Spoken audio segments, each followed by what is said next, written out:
Buen día, jóvenes. ¿Me confirmas? Sí, se le escucha, profesor. Buenos días. Ah, ya. Muchas gracias, señor tutor. ¿Qué tal, chicos? Buenos días con todos. Bien. Ok. Bien, chicos. Recordando un poco, la semana pasada nosotros vimos lo que viene a ser la genética mendeliana, bien una genética bastante básica, y también vimos unos casos acerca de la genética de tipo no mendeliana, bien unos casos peculiares como la dominancia incompleta, la codominancia, los alelos múltiples, entre otros. Bien. Si todos los organismos respondiesen a la genética mendeliana, bien estos trabajos serían mucho más sencillos, pero a medida que las personas se fueron interesando en los temas genéticos, empezaron a probar con nuevos organismos para ver cómo se daba el tipo de herencia en ellos, notaron que había ciertas cosas que ya no cumplían con las leyes mendelianas, y eso tenía que ver con la parte sexual, que existía una herencia que iba a depender si el organismo era un organismo macho o era un organismo hembra para expresar ciertos caracteres. Es ahí donde surge la llamada genética del sexo. ¿Bien? Para empezar, chicos, nosotros sabemos que la determinación del sexo, básicamente en seres humanos, en mamíferos, viene por parte del padre. Bien, ustedes son varones, ustedes son mujeres, gracias a los espermatozoides de papá. ¿Y eso por qué? En el sistema XY que presentan los mamíferos, las mujeres en el cromosoma sexual presentan dos cromosomas X. Bien, las mujeres son homocigotas, por lo cual las mujeres únicamente producen óvulos, bien, que van a tener la carga X. En cambio, los varones en la parte sexual presentan un cromosoma X, un cromosoma Y. Los varones vienen a ser heterocigotos, los machos, y al momento que producen espermatozoides, el 50% de ellos va a tener la carga X y el otro 50% va a presentar la carga Y.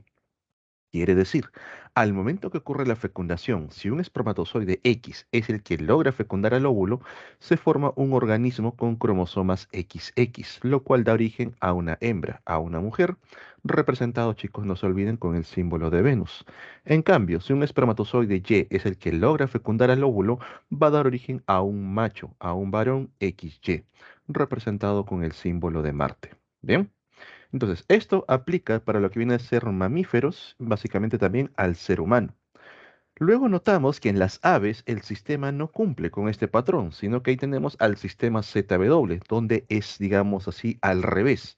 Las hembras ya no son homocigotas, las hembras ahora son heterocigotas y se les designa el sistema ZW. Y entonces las hembras, en el caso por ejemplo de las gallinas, de las palomas, van a producir el 50% de los óvulos de los huevos, bien, con el cromosoma Z, y el otro 50% de los huevos con el cromosoma W. En ese caso, los machos sí son homocigotos, produciendo únicamente espermatozoides de tipo ZZ. Bien, entonces las aves van a tener un sistema, por así decirlo, al revés que respecto a los mamíferos. Bien, entonces no confundir el sistema XY con el sistema ZW.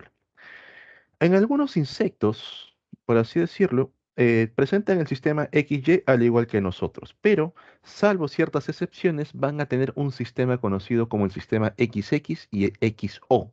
Bien, esta O este cero significa que presenta un vacío, solamente tiene un cromosoma en el par sexual. ¿Qué ocurre con estos insectos? En el caso de los insectos, la hembra, bien, va a ser homocigota. Esta hembra homocigota va a poner huevos, los cuales van a tener solamente la mitad de la carga genética. Quiere decir un óvulo con la carga X. A partir de este óvulo con la mitad de la carga genética se desarrolla un macho. A ese tipo de reproducción lo conocemos como partenogénesis. Este macho aparece con los únicos fines de poder reproducirse con la hembra y formar a los nuevos organismos, los cuales ya van a tener el X del macho y el X de la hembra, van a ser organismos hembra. ¿Dónde encontramos este tipo de sistema? En insectos que forman colonias, como el caso de las abejas, las termitas, las hormigas, donde la reina va a iniciar toda la colonia. La reina va a colocar huevos, de ahí van a salir una gran cantidad de machos conocidos como los zánganos, los cuales únicamente se reproducen con la reina. Es su único fin, reproducirse. Una vez que la reina ha sido fecundada, ahora sí da origen a la colonia para formar a los soldados, los obreros, todos los organismos presentes de su colonia. Bien, entonces chicos, solamente algunos insectos van a desarrollar este sistema, el sistema XO, donde lo indica un vacío. Indica que los machos solamente tienen la mitad de la carga genética, solo un cromosoma X.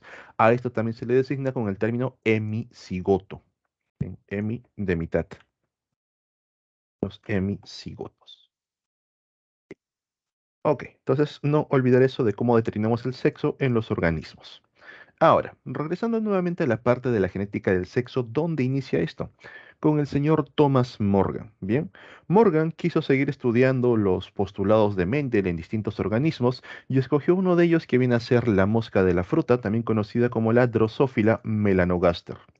Eso te podrían preguntar, te lo coloco por aquí. Drosophila melanogaster. ¿Por qué escogió este organismo? Porque presenta características adecuadas para que puedan ser estudiados de manera genética. Por ejemplo, tiene caracteres fácilmente observables. Vamos a encontrar dentro del grupo de las moscas algunas que presentan ojos rojos, otras que presentan ojos blancos, algunos con alas cortas, alas rizadas, con cuerpo amarillo, con cuerpo ébano, cuerpo oscuro. ¿Bien? Tiene caracteres que fácilmente pueden ser estudiados. A su vez, es un organismo de corto ciclo de vida. Las moscas no viven más allá de 30 días, ¿bien? Y en cuestión de días, nomás de que son larvitas, se convierten en pupas, eclosionan y forman un organismo adulto listo para reproducirse, lo que permite formar varias generaciones en periodos cortos de tiempo. A su vez, las moscas van a dejar abundante descendencia, lo que permite realizar estudios estadísticos. Entonces, la mosca es un buen organismo para estudios genéticos. El señor Morgan bien quería saber cuál de estos caracteres, sobre todo entre el color de ojos, era dominante.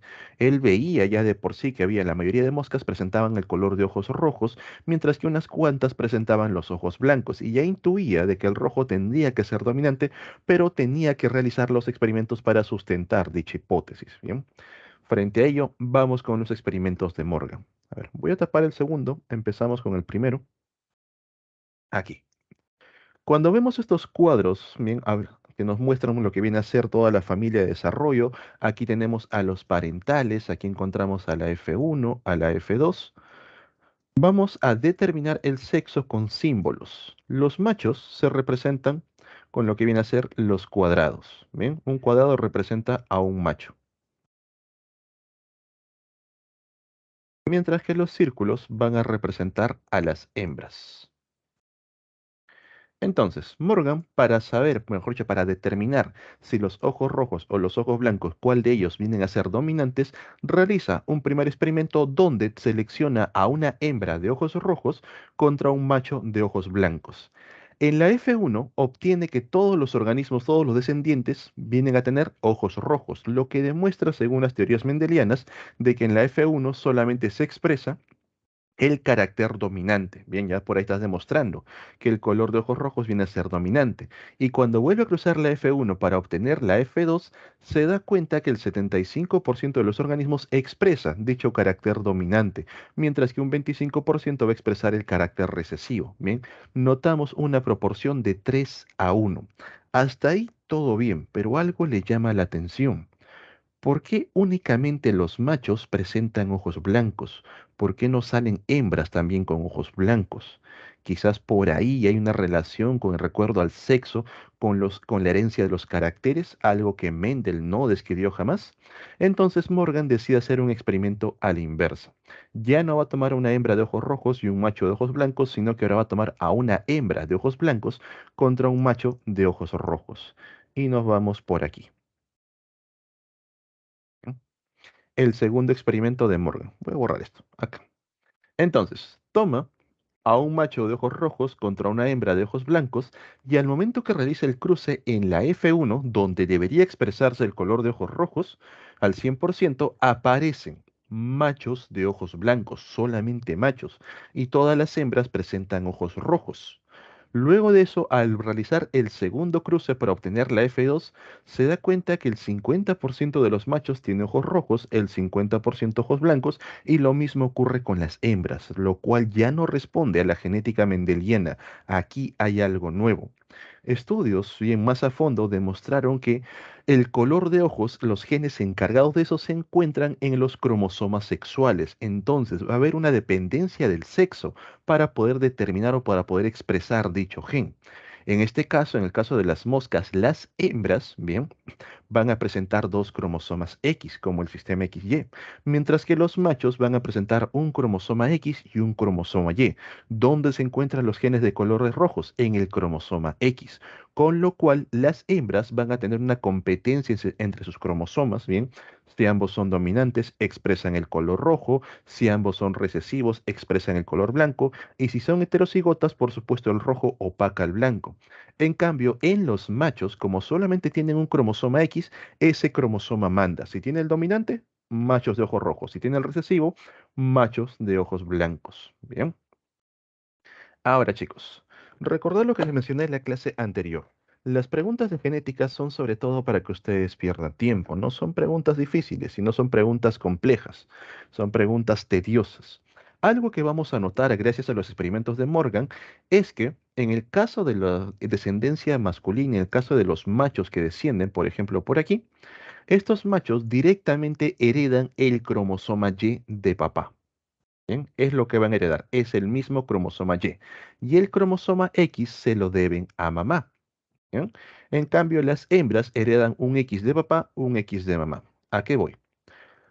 Cuando nosotros conocemos el genotipo de la madre, podemos determinar automáticamente cuáles van a ser las características de la descendencia. Por ejemplo, la madre 100% ojos rojos, me refiero a que tiene los dos alelos para ojos rojos, por lo cual el 100% de los hijos varones va a presentar ojos rojos.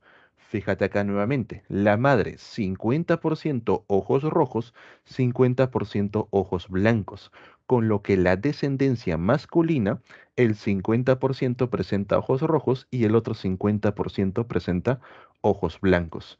¿Qué ocurre con la descendencia femenina? En ella sí tiene que haber competencia. Ahí sí tienes que determinar cuáles son los caracteres de mamá, cuáles son los caracteres de papá. Bien, vean por aquí.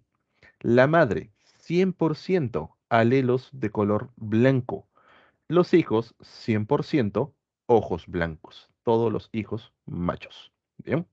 Por aquí, la madre, nuevamente, 50% ojos rojos, 50% ojos blancos. Los machos descendientes, el 50% va a presentar ojos rojos y el otro 50% ojos blancos. Entonces, cuando ustedes estén frente a las preguntas de admisión y por ahí, en la misma pregunta, bien, te indiquen únicamente qué características o qué cosa debe expresar los hijos varones o los hijos machos, bien, la descendencia masculina, no pierdas el tiempo analizando la línea paterna. Bien, directamente ve por la línea materna, porque de ellas, de la madre, dependiendo de los caracteres que tenga la madre, heredan directamente el cromosoma X. Lo único que toman de papá viene a ser el cromosoma Y. ¿Bien? Ok, chicos, entonces con esto, con los experimentos de Morgan, surge una nueva rama de la genética que bien es conocida como la genética del sexo.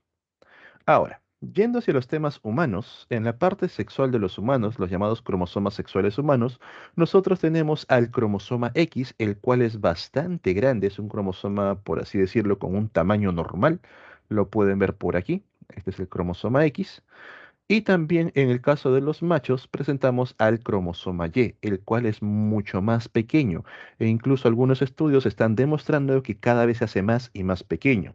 Profe, ¿puede llegar a desaparecer algún día? La verdad es que sí. Bien, de tanto que se está haciendo cada vez más pequeño, la pérdida genética que se está dando, puede que un día desaparezca completamente. ¿Y qué va a pasar con ello?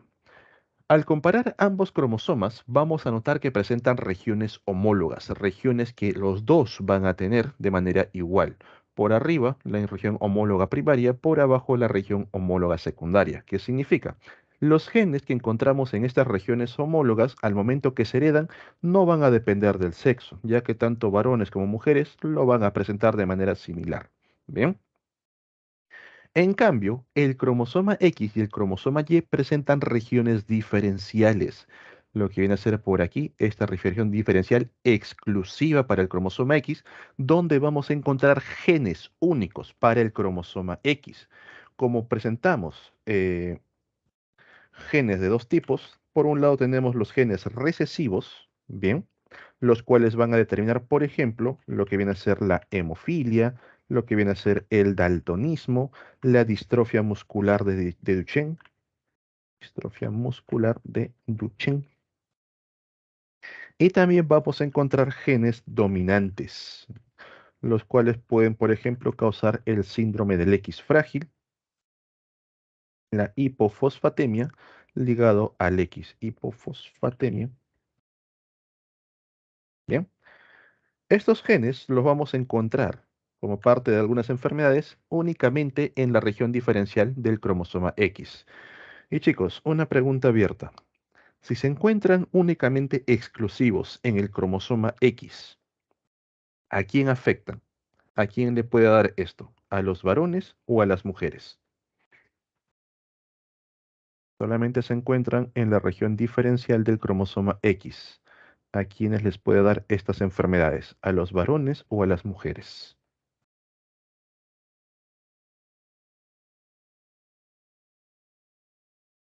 A los dos, correcto. Tengan mucho cuidado.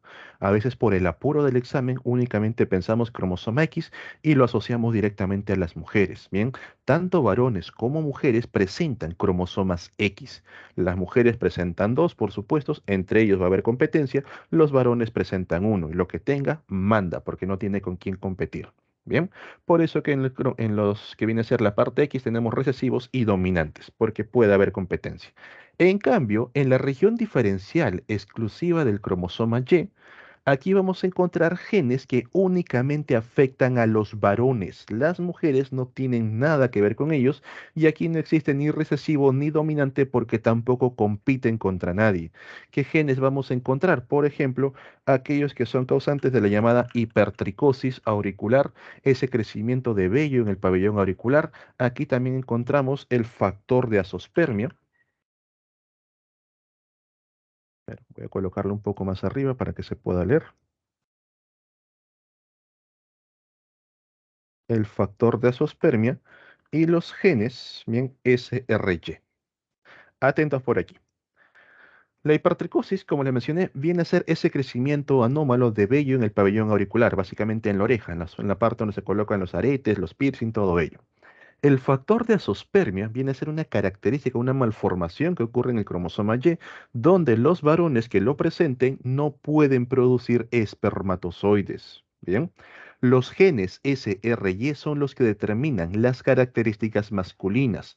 Nosotros, por ejemplo, todos, absolutamente todos, iniciamos nuestro desarrollo embrionario ahí en la panza en las primeras semanas siendo hembras. Todos empezamos como hembras. Si ustedes se dan cuenta, bien lo que viene a ser el útero, los ovarios, bien el conducto vaginal, tiene mucha similitud con lo que viene a ser los testículos, bien el pene, el conducto uretral. ¿Qué ocurre? En ciertas semanas, si no me equivoco, la tercera, cuarta semana, en los varones se activan los genes SRY, los que permiten que en lugar de formar unos genitales femeninos, estos desciendan y formen genitales masculinos. Bien, por ello que entre varones y mujeres, cuando son niños antes de llegar a la pubertad, la única diferencia es a nivel de los genitales, porque después de eso recién se activan las hormonas sexuales y ahora sí hay una mayor diferencia. Bien, ahora.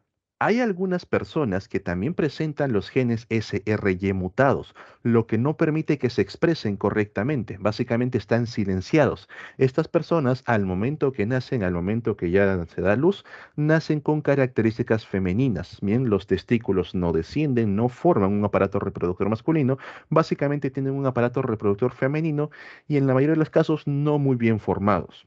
Estas personas ignoran completamente su carácter femenino, son criados como niñas básicamente, llega la etapa de la pubertad y no producen ningún tipo de hormona sexual, no producen ningún tipo de lo que viene a ser la menstruación, la primera menstruación, lo cual llama la atención, pero como que todavía lo pasan, porque a veces demora, ¿bien? Pasan los 12 años, 13 años, 14 años, no está menstruando, no está desarrollando caracteres femeninos, ¿bien? Tampoco masculinos porque están atrofiados. Van al ginecólogo, les hacen una prueba, un examen y resulta que el organismo es un macho. Bien, le hacen una prueba de sangre y sale un cromosoma Y. ¿Qué ha pasado? Los genes SRY no se han expresado. Bien, son casos muy raros, pero suele pasar. ¿Ok? Profe, ¿quiere decir que yo tengo la posibilidad de no expresarlos? Si tú ya tienes testículos, ya desarrollaste como varón, ya tienes caracteres sexuales varoniles, es porque los genes SRY se han expresado correctamente. Quienes deberían, por así decirlo, asustarse? Las señoritas que quizás hasta el día de hoy no han tenido una regla. puede que uno de los principales problemas sea que realmente no sean mujeres, sino que tengan genes SRY, sean machos, pero no lo han expresado. Bien, ahora, por otro punto. Ten mucho cuidado con el factor de azospermia. Quizás por ahí te lo coloquen a modo de trampa en el examen. El factor de azospermia, como te mencioné, es la incapacidad que tiene un varón de producir espermatozoides. Se encuentra únicamente en la región diferencial exclusiva del cromosoma Y. Por lo tanto, pregunta chicos, si ustedes como varones tuviesen factor de azospermia, ¿de quién lo heredaron? ¿Quién les pasó ese factor de azospermia?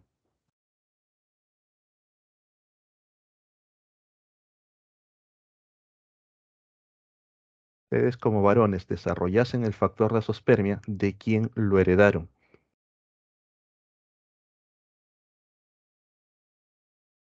Mucho cuidado con la pregunta. Es capciosa. De papá, ¿seguros? Si tu padre hubiese tenido factor de azospermia, no sería tu padre. Así de simple. Porque no podría producir espermatozoides. Por lo tanto, serías adoptado. Profe, entonces, ¿qué ocurre con el factor de azospermia?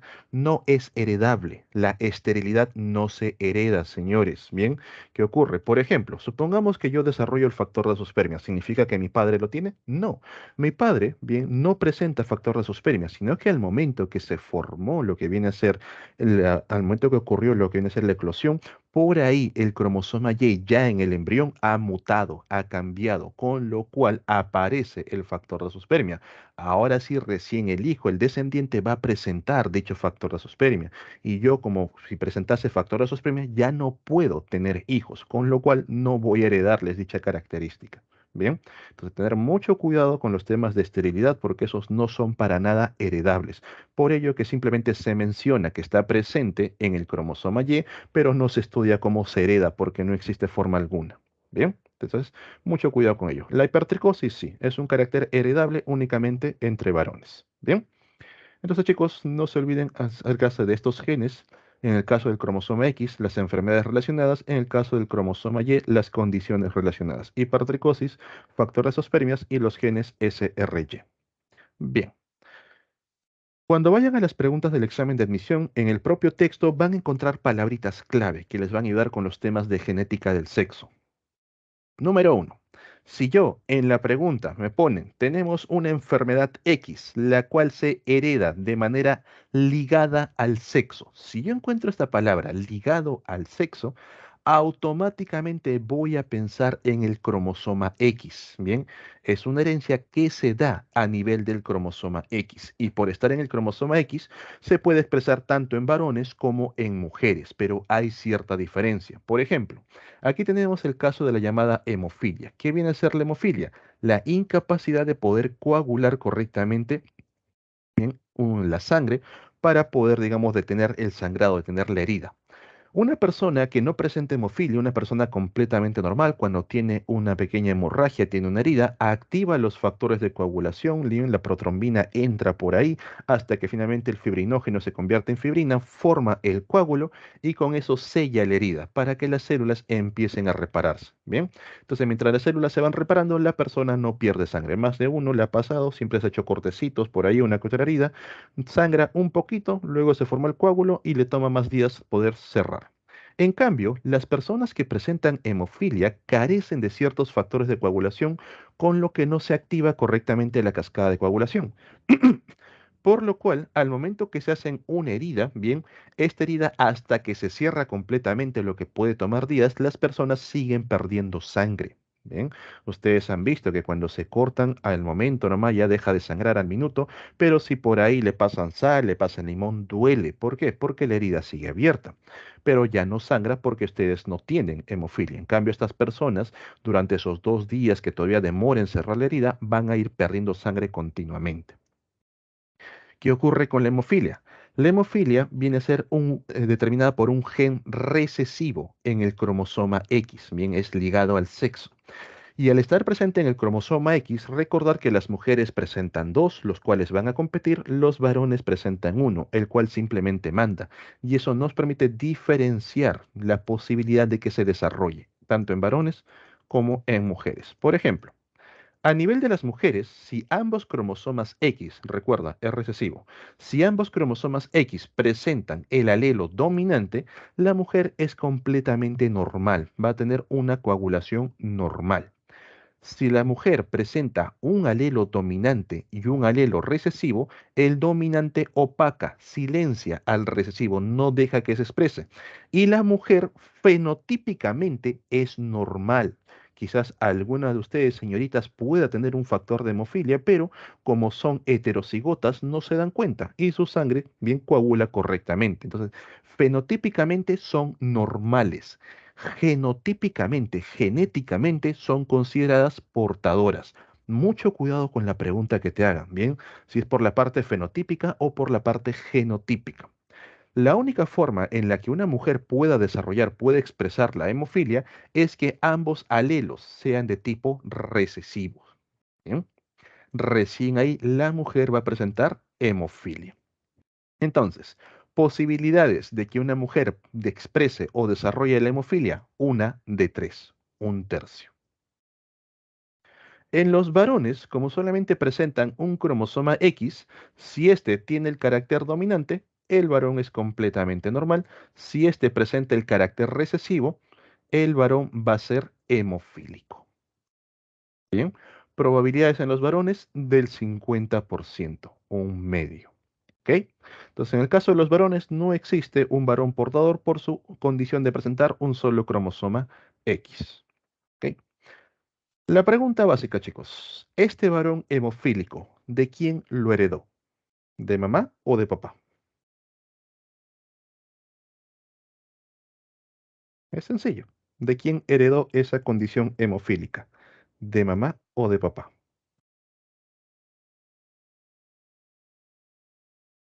En el caso de los machos descendientes, directamente de la madre.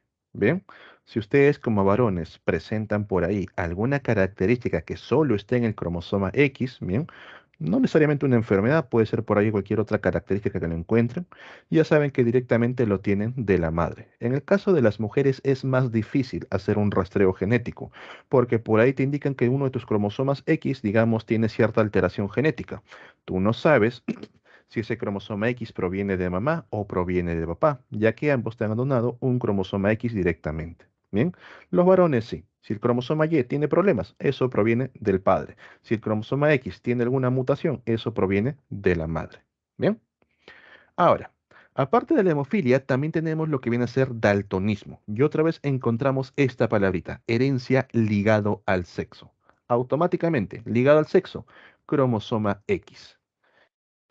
¿En qué consiste el daltonismo? Es la incapacidad que tienen algunas personas por una mutación en el cromosoma X que no les permite ver correctamente los colores, no pueden diferenciar ciertos colores, ciertas tonalidades. Una persona, por ejemplo, con visión normal puede darse cuenta que estos tres globos presentan distintos colores, un color verde, un color rojo, un color rosado. Una persona con daltonismo, en este caso daltonismo para el rojo y daltonismo para el verde, va a diferenciar tonalidades amarillescas, bien un amarillo más claro, uno más fuerte, una tonalidad grisácea. Profe, ¿el daltonismo es mortal? No. Las personas, más allá de que no puedan ver los colores o diferenciarlos correctamente, no tienen ningún otro problema de riesgo de muerte, salvo, digamos, ciertas limitaciones, como por ejemplo el poder conducir. Las personas con daltonismo no pueden sacar carnet de conducir. ¿Por qué? Porque no reaccionan correctamente al color rojo. Y muchos pensarán, profe, pero en el semáforo yo sé que el rojo siempre está arriba y luego pasa al ámbar y luego al verde. Simplemente me lo memorizo. Créeme que los semáforos no son el problema, sino el momento que estás en tránsito. Ustedes han visto, por ejemplo, que cuando el carro que se encuentra al frente frena, las luces rojas se encienden para que el que se encuentra atrás sepa que tiene que frenar, disminuir la velocidad. Y eso lo reconoce porque el brillo rojo llama la atención, llama mucho la atención. En cambio, las personas daltónicas, al momento que estas luces se prenden, verían una tonalidad grisácea, ni siquiera detectarían que las luces están encendidas, con lo cual no tendrían la misma reacción para poder frenar y que causarían muchos accidentes continuamente. De por sí, las personas con daltonismo, muchas de ellas ignoran que son daltónicas, ya que es muy difícil poder definir un color de por sí. Digamos, lo que yo estoy viendo como verde, quizás alguno de ustedes no lo está viendo como verde, lo está viendo como otro color, pero ya se ha quedado en su mente de que esa tonalidad es un color verdoso. Cuando se dan cuenta muchas veces que las personas son daltónicas, sobre todo en reuniones sociales, cuando empiezan a interactuar con otras personas. De niños no tanto, de jóvenes, y créanme que la sorpresa que se llevan es muy fuerte cuando por ahí le dicen pásame el vaso de tal color o pásame el polo de tal color y les traen otro y empiezan a discutir y se dan cuenta el grupo porque una gran mayoría ve el color adecuado, mientras que él es el único que ve otro color, se da cuenta que es daltónico. Les hacen unas pruebas, no recuerdo el nombre del japonés, pero que supongo que ustedes han visto, estas pruebas donde te colocan unos círculos con puntitos de colores y en estos puntitos hay un número que está escrito con puros puntitos. Entonces la persona tiene que determinar cuál es el número que está escrito dentro del círculo. Si por A o B no puede determinar ciertos números, bien, ya se le indica qué tipo de daltonismo presenta, porque existen daltonismos para distintos colores, en distintas intensidades. Bien, más allá de eso, no va a tener complicaciones en la vida. Incluso hoy en día existen unos lentes especiales que permiten diferenciar mucho mejor los colores, no verlos porque de por sí es una incapacidad genética, pero poder diferenciarlos ya es una tranquilidad para estas personas. Bien, ok. Ahora, el daltonismo, al igual que la hemofilia, también se trata de un gen recesivo presente en el cromosoma X, lo que indica que va a haber una diferencia en cuanto a la expresión entre varones y mujeres. Bien. Vamos a notar nuevamente que en el caso de las mujeres, los cromosomas X compiten. Si la mujer presenta ambos alelos dominantes, una mujer 100% normal, presenta una visión normal. Si la mujer presenta un alelo dominante y el otro alelo recesivo, recuerda que el alelo dominante opaca al recesivo, no deja que se exprese, con lo que la mujer presenta visión completamente normal. Fenotípicamente es normal. Genotípicamente, genéticamente, la mujer se considera portadora. Bien, la única forma en que una mujer puede expresar daltonismo es que ambos alelos sean recesivos. Bien, los genes recesivos solamente se expresan en homocigosis recesiva. Probabilidades, un tercio. Bien, un 33%. Los varones, nuevamente, un solo cromosoma X, el cromosoma X manda. Tienes el alelo dominante, varón 100% normal. Tienes el alelo recesivo, varón daltónico. Y otra vez sabemos que ese alelo recesivo lo ha heredado directamente de la madre. Bien, probabilidades del 50%. ¿Ok? Entonces, chicos, cada vez que ustedes se encuentren, porque a veces no te dan daltonismo, no te dan hemofilia, sino te dicen directamente, tenemos un caso de herencia ligado al sexo. Ya saben que se trata del cromosoma X. Bien, si es un gen recesivo, algo que vas a notar es que los varones tienen mayor probabilidad de expresarlo frente a las mujeres. Pero si se tratase de un gen dominante, te lo pueden colocar en un ejemplo abstracto. Bien, tenemos un gen dominante que se expresa de manera ligada al sexo. ¿Qué va a ocurrir? Las mujeres expresarían de 2 a 3, los 2 tercios, fíjate, aquí lo expresaría, aquí también, y los varones mantienen su 50%. Entonces, en algunos textos, en lugar de colocarte si son dominantes o son recesivos, te van a colocar lo siguiente. Bien, tenemos un gen que tiene una herencia ligada al sexo y dicho gen se expresa mucho más en los varones que en las mujeres. Mayor probabilidad en los varones que en las mujeres. Es un gen recesivo. Y dicho gen se expresa mucho más en las mujeres que en los varones. Mayor probabilidad en mujeres que en varones. Es un gen dominante. Bien, entonces tener mucho cuidado al analizar este tipo de textos donde no te indican si es recesivo o es dominante y tampoco te indican en qué cromosoma se encuentra. Simplemente te colocan palabras clave. Bien, ligado al sexo, cromosoma X automáticamente. Bien, veamos algunos ejemplos para daltonismo y hemofilia y vamos a aplicar los tips. Primer caso, por aquí. Tenemos un varón daltónico, ¿bien? Contra una mujer 100% daltónica, una mujer daltónica de por sí.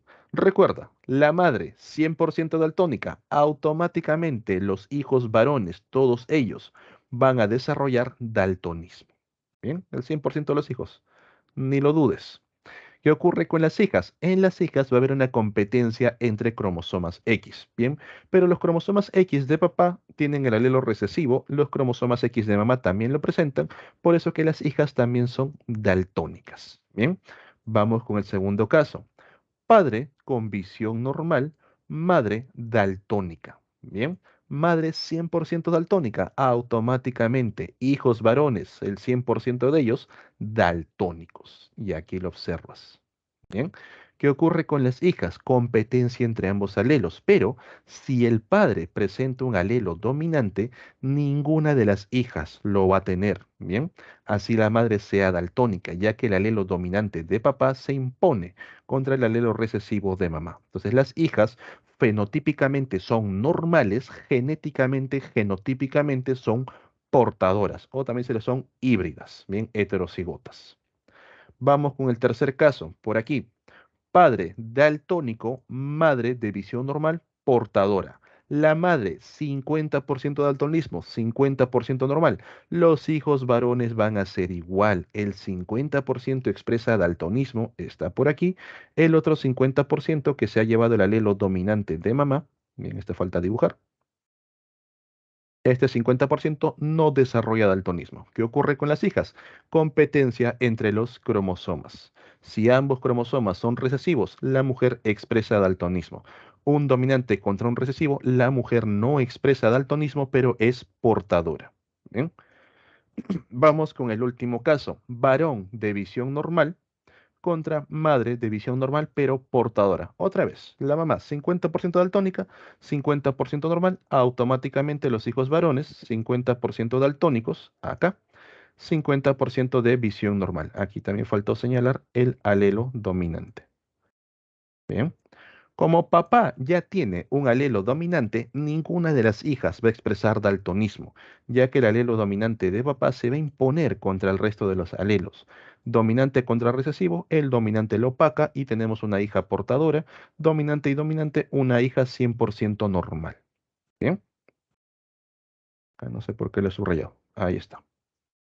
Ok, chicos, entonces de esa manera es mucho más sencillo poder analizar lo que viene a ser la descendencia, tanto hacia abajo si te preguntan por los hijos varones o si te preguntan hacia arriba. Bien, tenemos un hijo que ha expresado daltonismo o expresado hemofilia. Automáticamente ya sé que ese alelo recesivo lo ha heredado de mamá.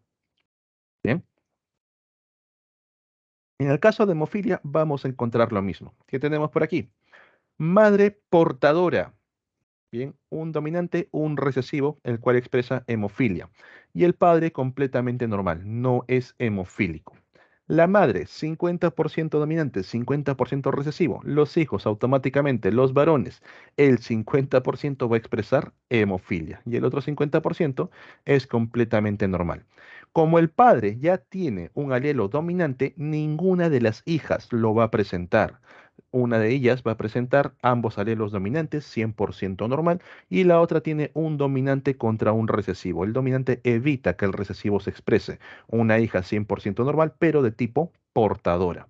Vamos por aquí con el último caso. Madre 100% normal, padre hemofílico. Bien, como la madre es 100% normal, el 100% de los hijos varones que están por aquí no van a presentar hemofilia, ninguno de ellos. ¿Qué ocurre con las hijas? Competencia entre los alelos, donde el alelo dominante de mamá opaca al recesivo de papá. Y las hijas tampoco desarrollan hemofilia, pero vienen a ser portadoras. Bien, entonces chicos, no olvidar ese tip respecto a las madres y a los hijos varones, para que rápidamente solucionen los problemas. Bien, pasamos de lo que viene a ser herencia ligado al sexo, vamos a pasar a la herencia restricto al sexo. Bien, cuando nosotros encontremos la palabra, se trata de una herencia restricta al sexo, automáticamente vamos a pensar en el cromosoma Y, porque es restricto al sexo ya que solamente afecta a los varones. Y aquí tenemos la hipertricosis, los que les mencioné. Bien, profe, ¿por qué no está el factor de azoospermia? Te repito, el factor de azoospermia no es heredable, es una mutación que aparece en las etapas embrionarias. Bien, no es heredable. Entonces, la hipertricosis auricular viene a ser este crecimiento anómalo de vello en el pabellón auricular, que de por sí en nuestra zona es bastante raro. Bien, no creo que hayan visto una persona con hipertricosis, pero en países como en el caso de la India es muy común. ¿Y qué ocurre? Como está presente en el cromosoma Y, va a pasar sin excepción generación tras generación entre los varones. Bien, un padre que presenta hipertricosis ya tiene el gen expresado a nivel del cromosoma Y, lo pasa automáticamente únicamente a los hijos varones. Y por supuesto, este padre, ¿de quién lo ha heredado? Lo ha heredado del abuelo, va a presentar el mismo cromosoma Y. Este cromosoma Y, ¿de quién lo tiene? Del bisabuelo y así. Es una línea paterna perfecta.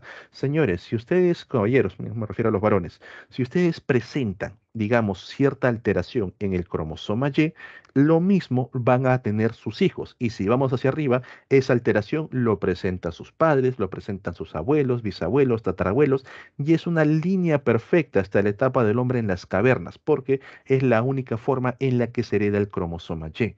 Profe, ¿quiere decir que una persona con hipertricosis, todos sus descendientes van a estar condenados a presentar hipertricosis? Siempre y cuando haya descendientes varones, sí. Las mujeres no se ven afectadas para nada. Por ejemplo, si este hijo varón, bien, tuviese únicamente hijas mujeres, ahí se perdió el cromosoma Y. Cuando estas hijas mujeres tengan a sus nietos varones, el cromosoma Y ya no pertenece a esta rama de la familia, sino que va a pertenecer a la rama de la familia de su esposo. Es la única forma en la que un cromosoma Y se puede perder, cuando un hijo tiene únicamente hijas. Bien, si este hijo por ahí tiene un varón, el varón va a seguir pasando el cromosoma Y generación tras generación. Bien, entonces solamente los varones resultan afectados, correcto, ya que se transmiten mediante el cromosoma Y. Las mujeres no resultan afectadas y tampoco pueden ser portadoras, no tienen un cromosoma y el rasgo se transmite de generación en generación de manera ininterrumpida siempre y cuando haya varones en la descendencia. Bien. La genética de los varones es muy fácil de poder rastrear de por sí. Ustedes como varones, cuando tienen un problema en el cromosoma Y, van por la línea paterna, cuando tienen un problema en el cromosoma X, van por la línea materna. En cambio, en las mujeres rápidamente se pierde. Cuando las mujeres presentan un problema en un cromosoma X, por ejemplo, no saben si viene de papá o viene de mamá. Supongamos que viene de mamá. Ahora, mamá, ¿de quién lo ha heredado? ¿De su padre o de su madre? ¿Del abuelo o de la abuela? Tampoco sabes. Entonces es mucho más rápido de poder perderse. Y no es que tampoco, digamos, ya eso disminuya el carácter genético de mamá, porque nosotros sí tenemos algo único de mamá. Al momento que ocurre el proceso de fecundación, y esto te lo explico brevemente, los espermatozoides utilizan sus mitocondrias, bien, para que puedan desplazarse, obtener la energía hasta llegar al óvulo, con lo cual los mitocondrias ya no pueden heredarse, ya están dañados. En cambio, el óvulo mantiene sus mitocondrias. Y recuerden que los mitocondrias tienen carga genética. Todos nosotros, absolutamente todos, tenemos mitocondrias maternos, bien. Si eres varón o eres mujer, tienes los mitocondrias de mamá. De papá no se heredan dichos mitocondrias. Por eso que existe una rama que estudia la herencia materna mitocondrial para determinar bien cuántas madres han dado origen a las nuevas generaciones. Por ejemplo, en una isla que acá en la zona de Indonesia se determinó que de los pobladores, si no me equivoco, eran más de 10.000, solamente había dos líneas maternas mitocondriales, había dos tipos de cargas genéticas a nivel de los mitocondrias. ¿Qué quiere decir? Que toda esa población proviene básicamente de dos mujeres, bien, las que iniciaron toda esa descendencia. Los mitocondrias de papá se pierden completamente, ¿ok? Entonces, por ahí tenemos también un rastreo directo a la línea materna. A la línea paterna, cromosoma X y punto. Bien. Ok, chicos, entonces tenemos herencia ligado al sexo, cromosoma X. Herencia restricto al sexo, cromosoma Y. Tenemos un tercer tipo de herencia, la llamada herencia influenciado por el sexo. ¿De qué cromosoma depende? De ninguno. Esta herencia influenciada por el sexo va a depender si una persona desarrolla como varón o desarrolla como mujer. ¿Cómo así? Como varones y como mujeres, en la parte del desarrollo tenemos ciertas diferencias, sobre todo al momento de desarrollar las hormonas sexuales. Esto va a hacer que ciertas características se expresen o se silencien, como es el caso de la calvicie. ¿Bien? La calvicie está determinada por un gen dominante, donde si ustedes presentan ambos alelos dominantes, tanto varones como mujeres van a desarrollar calvicie. Bien, los dos van a ser calvos. Profe, pero ¿hay mujeres calvas? Sí, Quizás no sea muy común de observar, bien, sobre todo los varones, porque rápidamente se rapan o queda muy a la vista, pero en las mujeres calvas la alopecia, esa pérdida de cabello, va generando poco cabello, y quedan unos cuantos, bien, cabellos largos. Y en el caso de las mujeres no aparece a edad muy temprana, bien como en el caso de los varones, sino que ya aparece a edades más avanzadas, de los 40 en adelante. En los varones, por ejemplo, ya las entradas desde los 25 o 30 años ya se están notando. Bien, entonces, si presentan ambos alelos dominantes, varones y mujeres, calvos. Si presentan ambos alelos recesivos, ni el varón ni la mujer va a presentar calvicie. Bien, tienen cabellera completamente normal. ¿Dónde está la diferencia? En el heterocigoto. Cuando encontramos al organismo heterocigoto, vamos a darnos cuenta que los hombres sí desarrollan calvicie y las mujeres no. Bien, esto es una herencia influenciada por el sexo. Profe, yo quiero saber si voy a ser calvo. Bien, dame tu sexo. Supongamos que eres mujer. Bien, yo sé, profe, como mujer, que mi madre sí ha presentado calvicie. Por ahí, para que una mujer desarrolle calvicie, bien, significa que tu madre presenta ambos alelos dominantes. Es la única forma en la que una mujer desarrolla calvicie. Y mi padre no tiene calvicie. Muy bien, si tu papá no tiene calvicie, significa que ambos alelos son recesivos. Es la única forma en la que un varón no desarrolla calvicie. Significa que genotípicamente tú tienes un alelo dominante y un alelo recesivo. Y como eres mujer, por ser heterocigoto, no vas a desarrollar calvicie, vas a tener cabello normal. Profe, ¿y si fuese varón? Si fueses varón frente a esta condición heterocigota, el varón sí lo desarrolla. Bien. Profe, mi padre no es calvo. Bien. Si tu padre no es calvo, automáticamente alelos recesivos. Bien. Mi madre tampoco es calva, pero no sé si es homocigota o heterocigota. ¿Cuál es la probabilidad de que yo desarrolle calvicie? Supongamos ahora en este caso que eres un varón. Si tu padre no es calvo, tú ya tienes un alelo recesivo ganado. Ahí. Tu madre tampoco desarrolló calvicie, pero ahora tu madre puede ser homocigota, con lo que tú heredarías un alelo recesivo y no pasó nada. O tu madre podría ser heterocigota, con lo que tienes el 50% de probabilidades de heredar el recesivo y el 50% de probabilidades de heredar el dominante. Si tomas el alelo dominante, vas a desarrollar calvicie porque eres varón. Si tomas el alelo recesivo, es la única forma en que los varones no desarrollan calvicie. Bien, entonces chicos y chicas, sobre todo los varones, ¿qué es lo que más les preocupa? Si tu padre no es calvo, ten cuidado, porque por la línea materna puedes heredar calvicie. Bien, tu madre puede que sea heterocigota, tú estás confiado, profe, mi papá no es calvo, mi abuelo tampoco es calvo, porque ellos son una línea únicamente de homocigotos. Pero por ahí tu madre es heterocigota y te donó alegremente el alelo dominante. Tú como varón vas a desarrollar calvicie. Profe, mi padre es calvo, ¿significa que yo también voy a ser calvo? Puede que sí, puede que no. Si tu padre es calvo, heterocigoto y te ha donado el alelo recesivo, ahora depende de mamá. Si mamá también te da otro alelo recesivo, te salvaste. Como varón, no desarrollas calvicie. Bien, en el caso de las mujeres, ¿por qué es más raro observar a una mujer calva? Por las propias probabilidades. La probabilidad de que una mujer desarrolle calvicie es 1 de 3. La única forma es en homocigosis dominante. La probabilidad de que un varón desarrolle calvicie es 2 de 3. El heterocigoto también expresa calvicie para los varones. Por eso que es más común observar varones calvos. Bien. Ok, chicos, hasta aquí. ¿Alguna duda, alguna consulta, algún punto que no haya quedado claro? ¿Todo bien?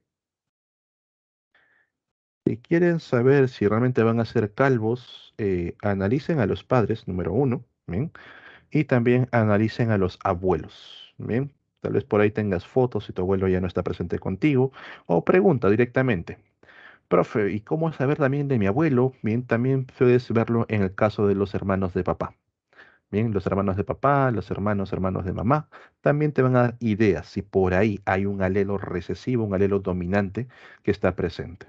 Bien, de esa manera como que ya tú puedes saber si vas a tener o no calvicie. Y también, por supuesto, ya en los varones a ciertas edades aparecen las entradas, sobre todo empiezan a aparecer por aquí, bien. En el caso de las mujeres sí van a demorar mucho más. ¿Ok? Bien.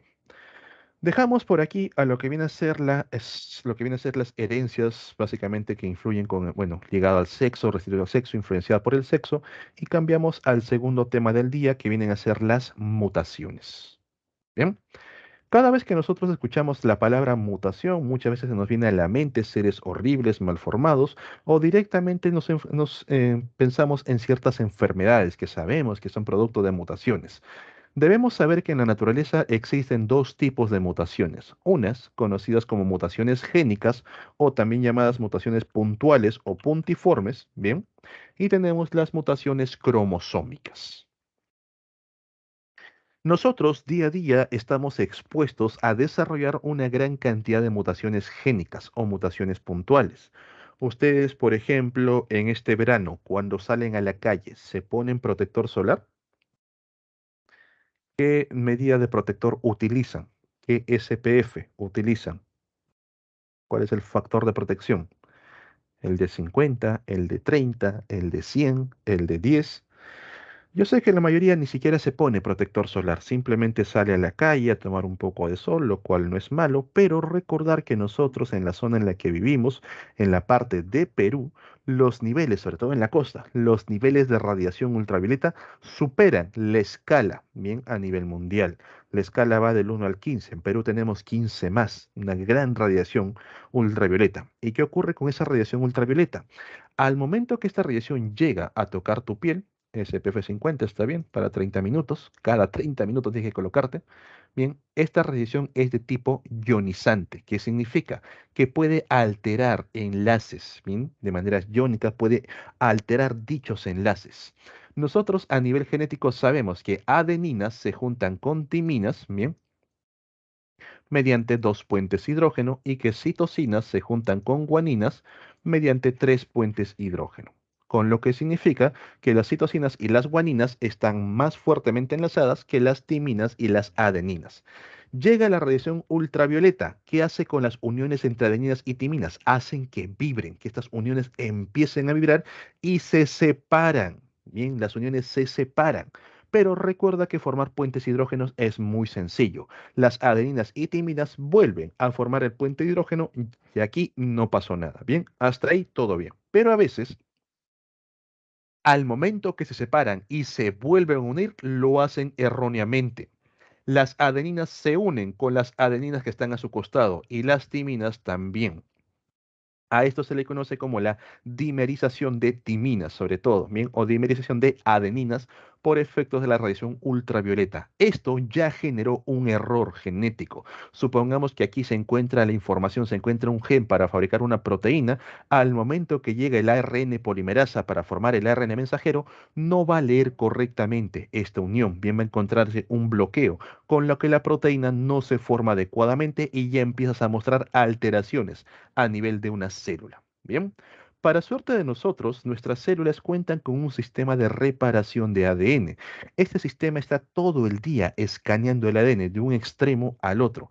Está leyendo a cada rato todos los pares de bases y cuando encuentra un error de este tipo, rápidamente lo corrige, ya sea eliminándolo, bien, una pequeña escisión, bien, corta esta zona, lo libera, o ya sea corrigiendo los enlaces. Bien, tenemos un sistema de reparación. Bien, si nosotros forzamos este sistema de reparación, si tomamos sol a cada rato sin ningún tipo de protección, si nos exponemos a materiales radiactivos, profe, ¿dónde puedo encontrar un material radiactivo? No sé si por su edad todavía cuenten con este tipo de instrumento, pero quizás sus padres sí. ¿Han visto estos relojitos que son de cama, bien, estos relojitos despertadores que tienen los números y las manecillas con un verde brillante que brillan en la oscuridad? No sé si han llegado a ver eso. ¿Bien? Sus padres quizás sí, porque fue bastante común en la época de los 90, ¿bien? años anteriores. Ahora, pues con el celular y todo eso, ya la gente no utiliza los relojes. Estos relojitos de caja que brillaban en la oscuridad, esa sustancia que brilla en la oscuridad es una sustancia radiactiva. Ustedes pasan un contador Geiger, que es el contador de radiación, y van a ver cómo se dispara. Y peor aún si no tiene el vidrio, ¿bien? Ya que el vidrio atenuaba de cierta manera la radiación. Entonces las personas se acostaban con un material radiactivo al costado, lo cual emitía estas partículas bien ionizantes que también alteran la carga genética. Entonces nosotros, si por A o B forzamos a que aparezcan muchos de estos errores, el sistema de reparación también puede equivocarse, no es perfecto. Por ahí, mientras se está reparando unos errores, se les pasa alguno de ellos y ya este error empieza a hacerse muy común dentro de una célula. Otro error que también aparece de manera génica puntual es cuando se dan las divisiones celulares. Recuerden que cuando una célula se va a dividir necesita replicar el ADN. Entonces las hebras se abren, bien se separan las horquillas, entra la licasa, va cortando, entra la primasa, lo marca, entran los polimerasas, empiezan a leer y por ahí la polimerasa se equivoca. Por ejemplo, aquí. Mientras una de las hebras tiene adenina, timina, citosina, la polimerasa entra y lee adenina, forma timina, lee timina, forma adenina, lee citosina, forma guanina. Entonces, esta hebra se formó correctamente. En la otra, que va a tener timina, adenina, guanina, porque es la hebra complementaria, lee timina, forma adenina, lee adenina, forma timina, lee guanina y le mete otra guanina, lo cual ya es un error genético. Bien. Si hasta aquí el sistema de reparación lo detecta, elimina a esta guanina y coloca una citosina. Si es que lo detecta, porque ve guanina, guanina, eso no puede estar, es un error, pum, lo corrige. Pero, ¿qué pasa si esta célula se está forzando a dividirse? Si se ha dividido, mostró el error y se vuelve a dividir. Al momento que la hebra se abre, ahora tenemos por aquí adenina, timina, guanina, la polimerasa lo puede formar correctamente. Timina, adenina, citosina.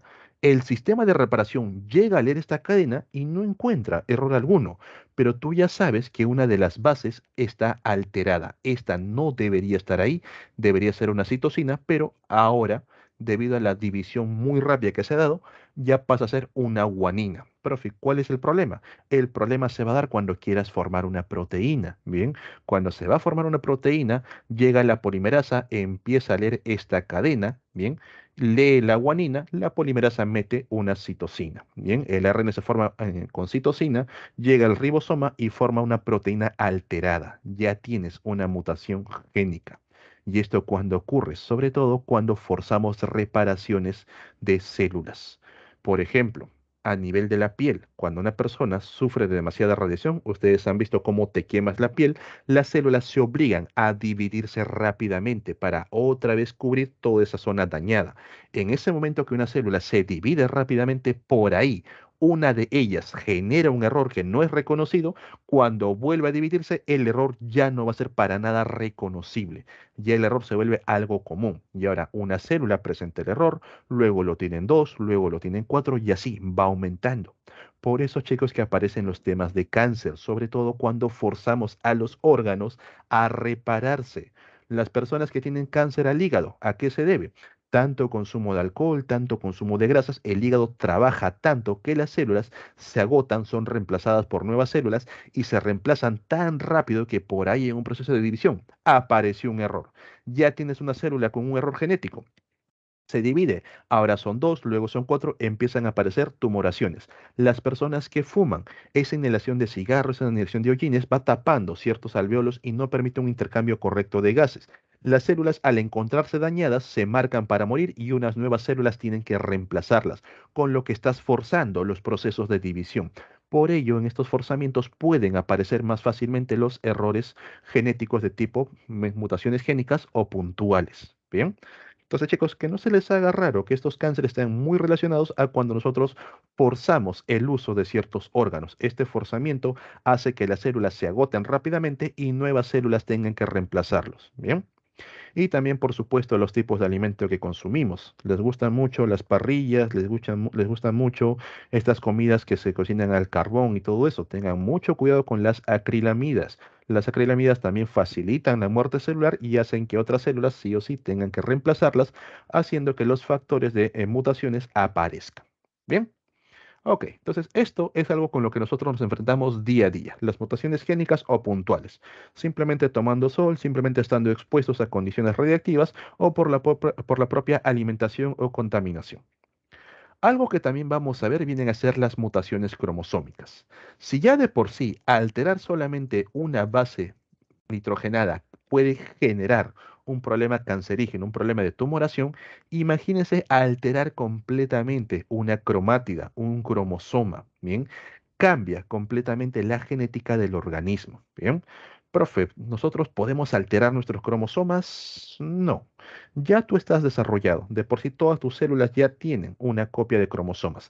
Intentar cambiar toda tu genética sería una misión imposible. ¿Dónde ocurren las mutaciones cromosómicas? En el proceso de concepción, cuando el óvulo y el espermatozoide se han juntado. Ahí aparecen las mutaciones cromosómicas cuando uno de los gametos tiene cromosomas en exceso o tiene cromosomas en déficit y por lo tanto el embrión que se va a desarrollar va a tener una carga en exceso o una carga en déficit. Por ejemplo, en la imagen notamos el cariotipo de una persona completamente normal, pero hay algo que nos llama la atención. El par 21, en lugar de tener dos cromátidas, uno de papá, uno de mamá, presenta tres cromátidas. A esto se le conoce como la trisomía del par 21. Pregunta, chicos, ¿cuál es el nombre común de este síndrome? ¿Cuál es el nombre común de dicho síndrome?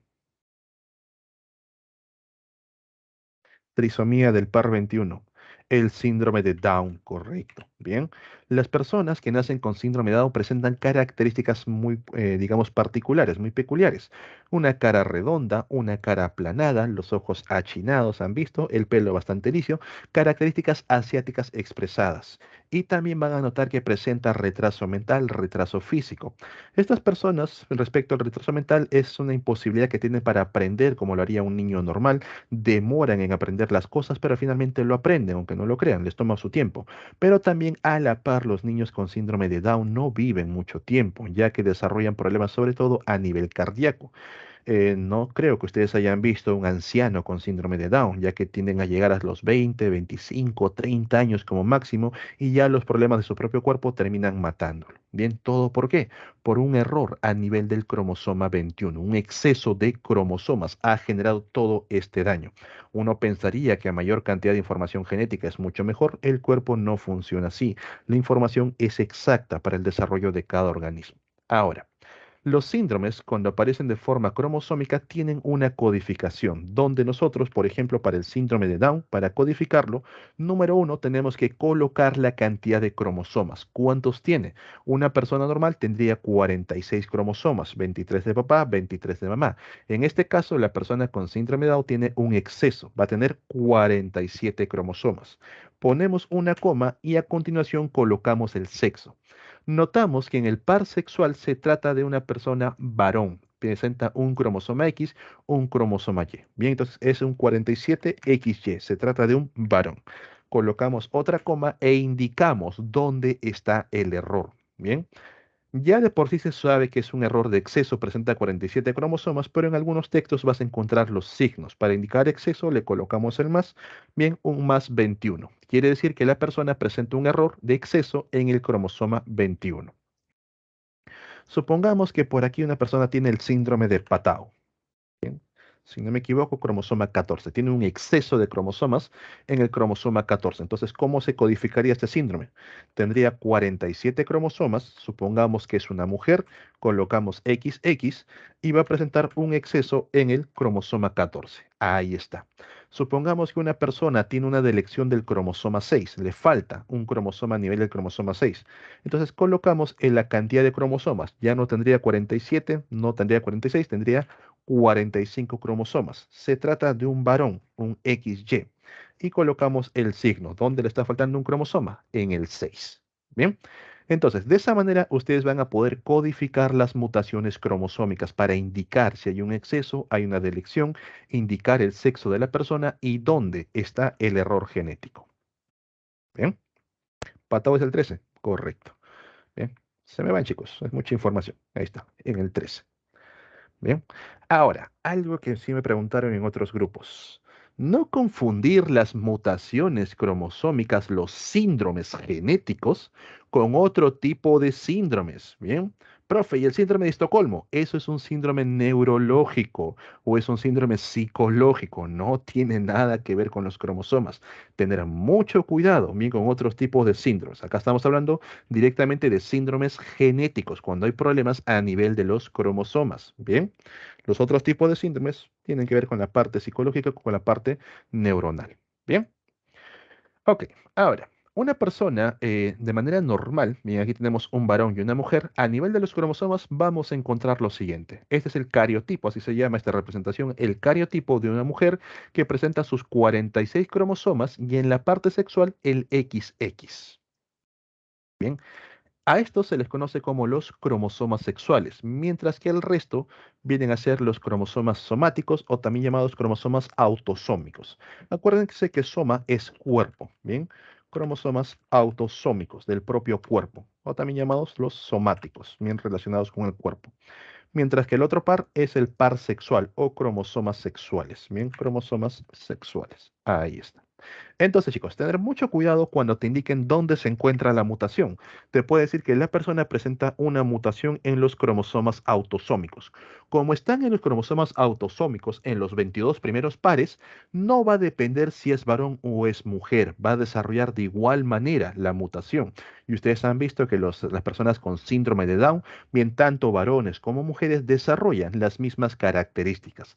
En cambio, si me indican que la mutación se encuentra en el par sexual, ahí sí va a haber unas variantes entre un varón y una mujer. Bien, en el caso de los varones, el cariotipo de un varón es el 46XY. En el par sexual vamos a notar un cromosoma en la parte de X y un cromosoma en la parte de Y. Bien, los otros 22 cromosomas son completamente iguales entre varones y mujeres. Bien, son básicamente lo mismo. ¿Qué mutaciones podemos encontrar en la parte sexual? Por ejemplo, tenemos el síndrome de Turner. Bien, notamos que en el cromosoma sexual solamente hay uno, un solo cromosoma X y hay un vacío.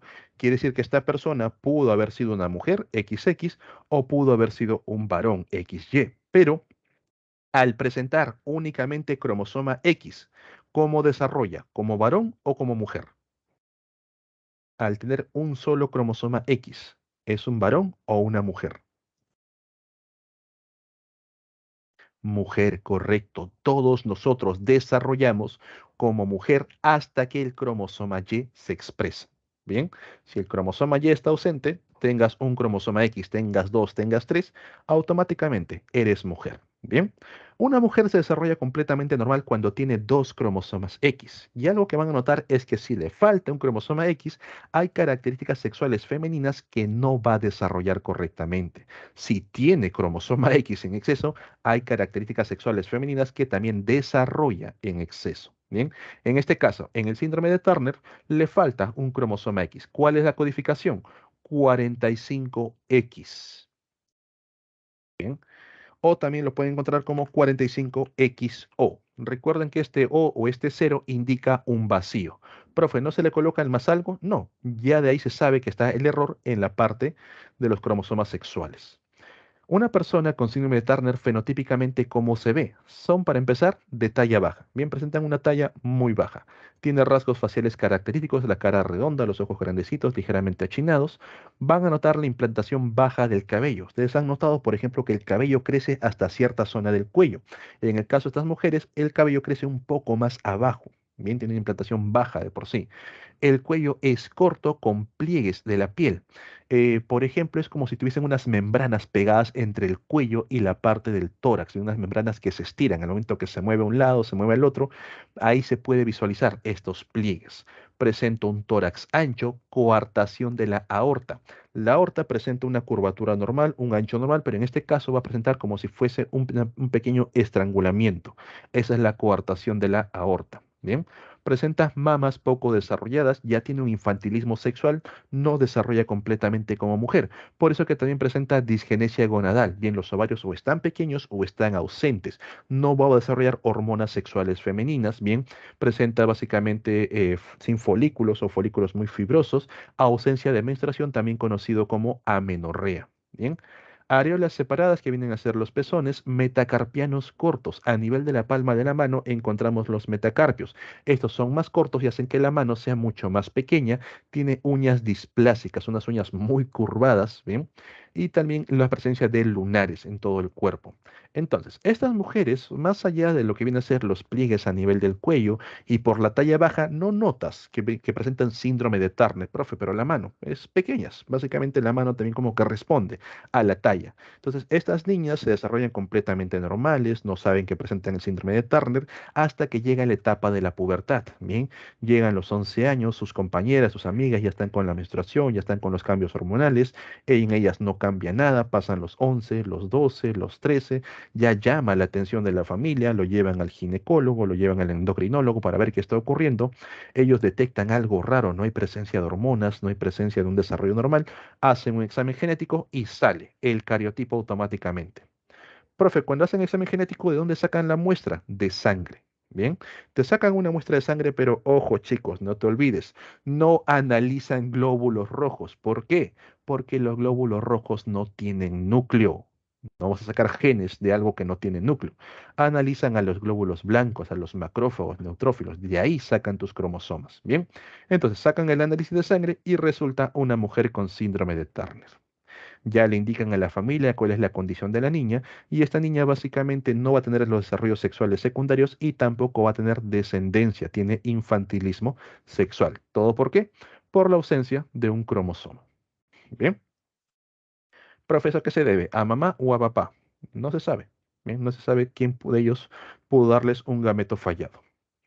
Luego tenemos el síndrome de Klinefelter, el 47XXY. Notamos bien que en la parte sexual hay dos cromosomas X y hay un cromosoma Y. Pregunta básica, ¿esta persona cómo desarrolla?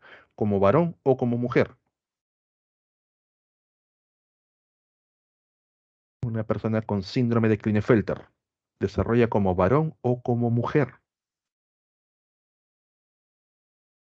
Varón, correcto, tiene un cromosoma Y, el cual ha hecho que los testículos desciendan y formen los genitales masculinos.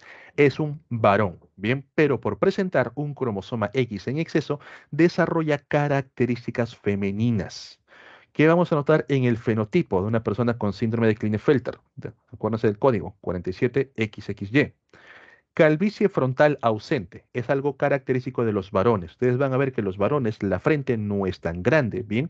En mi caso, por ejemplo, presento 3 dedos, pero en el caso de las mujeres van a notar que tiene 4 dedos, 5 dedos, porque es algo normal de las mujeres, la calvicie frontal, ¿bien? Crecimiento de la barba, como todo varón, desarrolla la barba, crece con normalidad. Hombros estrechos, característica femenina. Los varones desarrollamos un tórax ancho, los hombros más separados, menos cabello en el pecho, menos vello en el pecho, característica femenina. El desarrollo de pechos, el desarrollo de mamas es característica femenina.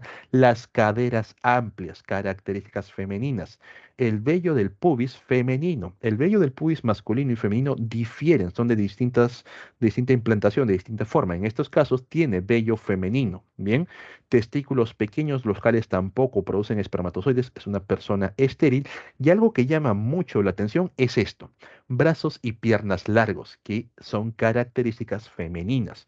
Ustedes, señores, señoritas, si observan a las mujeres cuando son altas, lo que es alto en sí son sus piernas, son de piernas largas, sobre todo el fémur, porque gracias a ese fémur largo le da la forma a las caderas. Por eso ustedes, caballeros, por ejemplo, si conversan con una chica que es más alta que ustedes, estando parados, miran hacia arriba, bien, porque es mucho más alta. Pero si se sientan, van a estar mirando cara a cara. ¿Por qué? Porque lo que es largo son las piernas. En estas personas con Klinefelter es lo que llama la atención. Son personas muy altas. Van a ver que las piernas son muy largas y los brazos también. Los brazos de manera normal, las manos llegan a la altura de los bolsillos, ahí sacamos el celular, la billetera, pero en estos casos de estas personas los brazos llegan un poco más abajo. Bien. Entonces, Una persona cuando ve a otra persona con síndrome de Klinefelter duda realmente si lo tiene o no. Ves a una persona alta, tiene ciertas caderas pronunciadas, brazos largos, bien. Incluso la propia persona no sabe que presenta el síndrome de Klinefelter. ¿Hasta cuándo? Hasta que empieza a desarrollar estas características, cuando aparece en el desarrollo de senos, básicamente, el desarrollo de caderas, va a lo que viene a hacer el médico a preguntarle qué está pasando, por qué tiene esto, quizás son las hormonas del pollo, profe. No. Y el médico directamente le manda a hacer una prueba genética y ahí resulta, la persona tiene síndrome de Klinefelter. Bien, ya le indican a la persona cuáles son las características que va a desarrollar, si por ahí opta por la cirugía, quizás de manera estética, pero más allá de eso no tiene complicaciones en su vida. Bien, va a tener una vida, por así decirlo, normal, pero no puede tener descendencia, ya que los testículos básicamente presenta infantilismo sexual. Bien. Por último, tenemos el cariotipo de la superhembra o la metahembra, 47XXX. Bien, básicamente tres cromosomas X en la parte sexual. En este caso, desarrolla como mujer, bien presenta cromosomas X, y el tener un cromosoma X de más para las mujeres estimula el mayor desarrollo de caracteres sexuales femeninos. Más allá de eso, no significa ningún problema. Algo que va a llamarte la atención en estos casos directamente también es la altura. Bien, presenta una altura es mucho más alto del promedio. En unas pequeñas excepciones, en un pequeño porcentaje, algunas de estas superhembras o metahembras van a tener ligeros retrasos mentales, o sea, no tienen el mismo nivel cognitivo, y en algunos casos también un pequeño porcentaje presenta esterilidad, no pueden tener descendencia. Pero la gran mayoría son completamente normales, quizás muchas de ellas ni siquiera se han enterado en toda su vida que presentan esta condición de superhembra, ¿bien? Tienen un desarrollo sexual normal, pueden quedar embarazadas sin ningún problema. Como les digo, algunas niñas y mujeres tienen una inteligencia dentro del rango normal, pero posiblemente un poco más baja. Entonces, hay cierto porcentaje muy mínimo que presentan un ligero retraso a la parte mental, también una ligera condición de esterilidad. Pueden tener discapacidades intelectuales y a veces pueden tener problemas de conducta. Bueno, esto es dudable y ocasionalmente aparecen síntomas significativos. Como les digo, la gran mayoría desarrolla completamente normal. Pequeño porcentaje puede tener ciertas complicaciones. ¿Ok? Este es el síndrome de la superhembra o metahembra. Bien, chicos, respecto a este punto, ten mucho cuidado si te colocan directamente el síndrome. Tú ya tienes que conocer las características fenotípicas, cuál es lo más llamativo, por eso hemos ido pasando de uno por uno, y también debes conocer la codificación. Bien, te pueden colocar el nombre para que indiques el código o te pueden colocar el código para que indiques el nombre. Guíate por los cromosomas X. Bien, acuérdate, si falta un cromosoma X, las características son menos desarrolladas. Si tienes un XY y un X en exceso, va a tener características femeninas pronunciadas. Y si presentas los tres cromosomas X, básicamente superhembra porque desarrolla muy bien las características sexuales femeninas. Y recuerda que un pequeño porcentaje tiene problemas en sí. ¿El superhembra puede ser hereditario?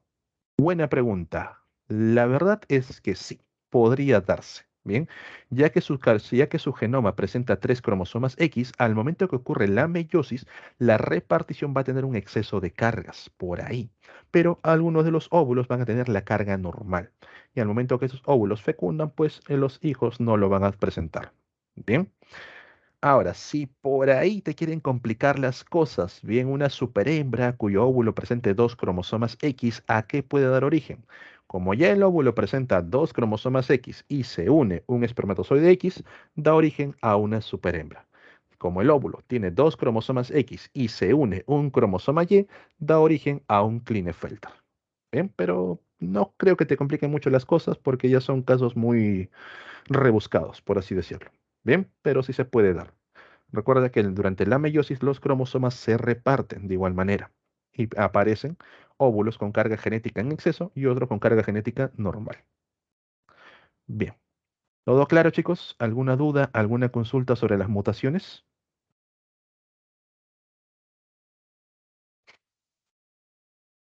¿Todo bien? Ok. Vamos ya con la última parte del tema, lo que viene a ser la bioética, la parte de la genética como ciencia social. Y recordar, chicos, que de por sí la genética en un inicio surgió en la parte de, bueno, con Gregor Mendel y todos ellos, surgió como una respuesta a poder predecir cómo va a ser la herencia de los factores, de los caracteres, sobre todo en los temas agrícolas, bien, porque era el punto del momento, poder, digamos, tener mejores cultivos y todo ello. Luego, cuando entramos en la parte de la genética del sexo, cuando comprendimos mucho más lo que vienen a ser los genes y todo ello, ya nos interesó saber cuáles iban a ser las herencias en seres humanos, cómo es que los hijos iban a nacer, qué caracteres iban a tener. Profe, yo tengo ciertos problemas, por así decirlo. Soy una persona que desde pequeño ha usado lentes, tengo problemas tal vez con el asma, tengo ciertas enfermedades, o por ejemplo mi familia tiene mucho riesgo de diabetes, o hay, digamos, ya predisponibilidad a ciertos cánceres. ¿Cómo saber si mis hijos lo van a presentar? Con las nuevas técnicas genéticas con los cuales nosotros simplemente con una gotita de sangre, con una pequeña muestra, podemos saber cuáles son los genes presentes, todo eso nos ha llevado a entender cómo se puede dar la herencia en las siguientes generaciones. Y frente a ello surge una nueva disciplina, o mejor decirlo, un nuevo servicio conocido como el asesoramiento genético. Bien. Entonces, cuando una persona duda acerca de sus genes por ahí, digamos, tiene ciertas sospechas de genes dañinos, genes perjudiciales que pueda presentar, la persona se hace un asesoramiento genético, le sacan una muestra, le hacen un test genético, bien, analizan la muestra y en base a los resultados le van a dar dicho asesoramiento. No recuerdo el nombre de este actor, el que interpretó a Thor en las sagas de Marvel, pero ustedes han escuchado que este actor ya ha sido diagnosticado que está predispuesto a padecer Alzheimer. ¿De dónde sacaron esta información? De un análisis genético. Este análisis genético, bueno, mejor dicho, este estudio genético se realizó a nivel mundial. Yo también participé en ello, donde a todos nosotros nos sacaron muestras de sangre para analizar nuestra codificación genética, revisaron el historial familiar, si había algunas personas que habían desarrollado temas de Alzheimer, se olvidaban las cosas y también nos hicieron unas pruebas, básicamente con unos cuadritos, unas pruebas memorísticas. En base a ello encontraron de que había unos genes relacionados para que una persona tenga predisponibilidad a desarrollar Alzheimer, algo que a este actor le dieron a conocer. Entonces, cuando ya te dan los resultados, junto con ello va el asesoramiento. Recordar que no por el hecho de que tú tengas los genes, sí o sí vas a expresar la característica. Recordando las clases mendelianas, el fenotipo, la expresión de los genes, depende también del ambiente. Y no solamente hablamos acerca del ambiente como un medio natural, sino hablamos también de las condiciones de vida, los factores de estrés, las condiciones de contaminación, el tipo de alimentación, bien, perdón, condiciones de contaminación, tipo de alimentación. Todo ello va a influir a que ciertos genes se expresen y otros se silencien. Es parte de la genética. Bien. Entonces, el asesoramiento te indica, te ayuda a comprender el diagnóstico, cuál es realmente el riesgo de que aparezca dicha condición, cuál es la situación médica, cuál es el desarrollo de la enfermedad en caso que aparezca y un posible tratamiento, sobre todo tratamientos preventivos, evitar que aparezca. Hoy en día, por ejemplo, se estima que para los años 2030, 2035, ya no existan personas con síndrome de Down, ya que las técnicas genéticas de hoy en día permiten detectar si el niño en etapas embrionarias, bien en las primeras semanas de vida, presenta dicha condición y frente a eso la madre puede optar si continúa con el desarrollo o decide optar por un aborto terapéutico. Bien, entonces eso ayuda a conocer la herencia y contribuye al trastorno, así como su recurrencia. ¿A qué se refiere? A que ya la persona puede saber cómo dicha condición puede heredarse en sus hijos, en su descendencia, cómo puede afectarlos a ellos también y frente a eso también recibir tratamientos adecuados. Quizás por ahí yo detecto que tengo ciertos genes dañinos, bien, los cuales pueden complicar la vida de mis hijos, pero de todas formas quiero tener hijos. Entonces me dan opciones, como por ejemplo, quizás recibir espermatozoides de un donante o quizás una técnica mucho más avanzada, mucho más costosa, que viene a ser el CRISPR-Cas, una edición genética donde voy a modificar básicamente mis genes, quitándole esas partes dañinas para que mi descendencia ya no lo presente. Bien. El consejo genético también informa y orienta a la familia y al paciente para elegir el método más efectivo de acuerdo al riesgo, de acuerdo a las metas familiares que tenga la persona, las normas éticas. No te puedes saltar a las normas éticas, las creencias religiosas y actuar de acuerdo con dicha decisión. En el caso de las creencias religiosas va a depender de la persona. Recuerden que cada persona decide por sí mismo. En el caso de las normas éticas depende de la reglamentación que presente a nivel del país o a nivel del Consejo de la Organización Mundial de la Salud. Yo no puedo editar por editar cualquier tipo de organismo genético y mucho menos humanos. Bien, de por sí está prohibido y hay que tener mucho cuidado con ello. Todo esto favorece la adaptación del individuo y la familia a la enfermedad y riesgo de recurrencia. Pregunta, chicos, para animarlos un poco. ¿Han escuchado el caso del niño con tres padres? Por ahí quizás en algún video, en algún TikTok han escuchado el caso del niño que presenta dos mamás y un papá. ¿No? Ok.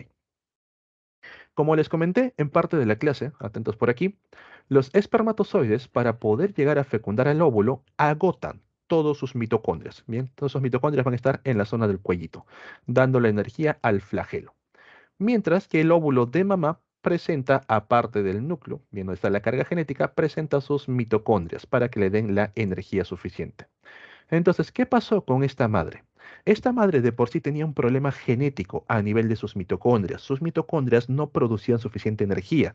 Esta madre había tenido una vida complicada debido a esta condición de mitocondrias fallados.